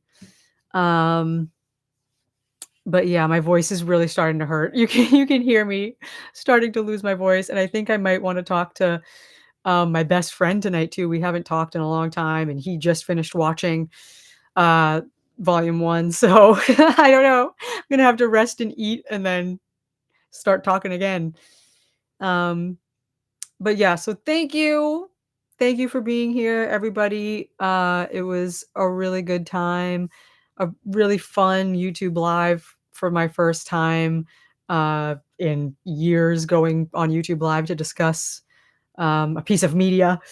It's been fun. Thanks for bringing season 2 to our corner of the internet. Yes.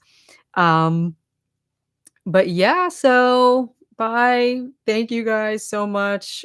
Season 5 is pretty cool so far. Cannot wait for volume 2.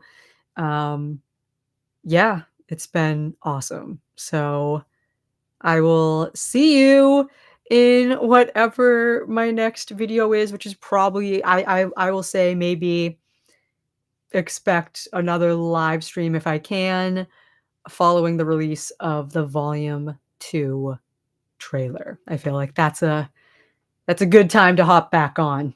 So, thank you. It'll go by very fast, you guys. I know it will. Like, I can't believe it's already gonna be Monday again soon, and I'm gonna be, back to the work grind, and then before you know it, we're gonna be getting the volume 2 trailer, and then before you know it, we're gonna be having volume 2. So, it's gonna yeah, it's gonna go by really fast.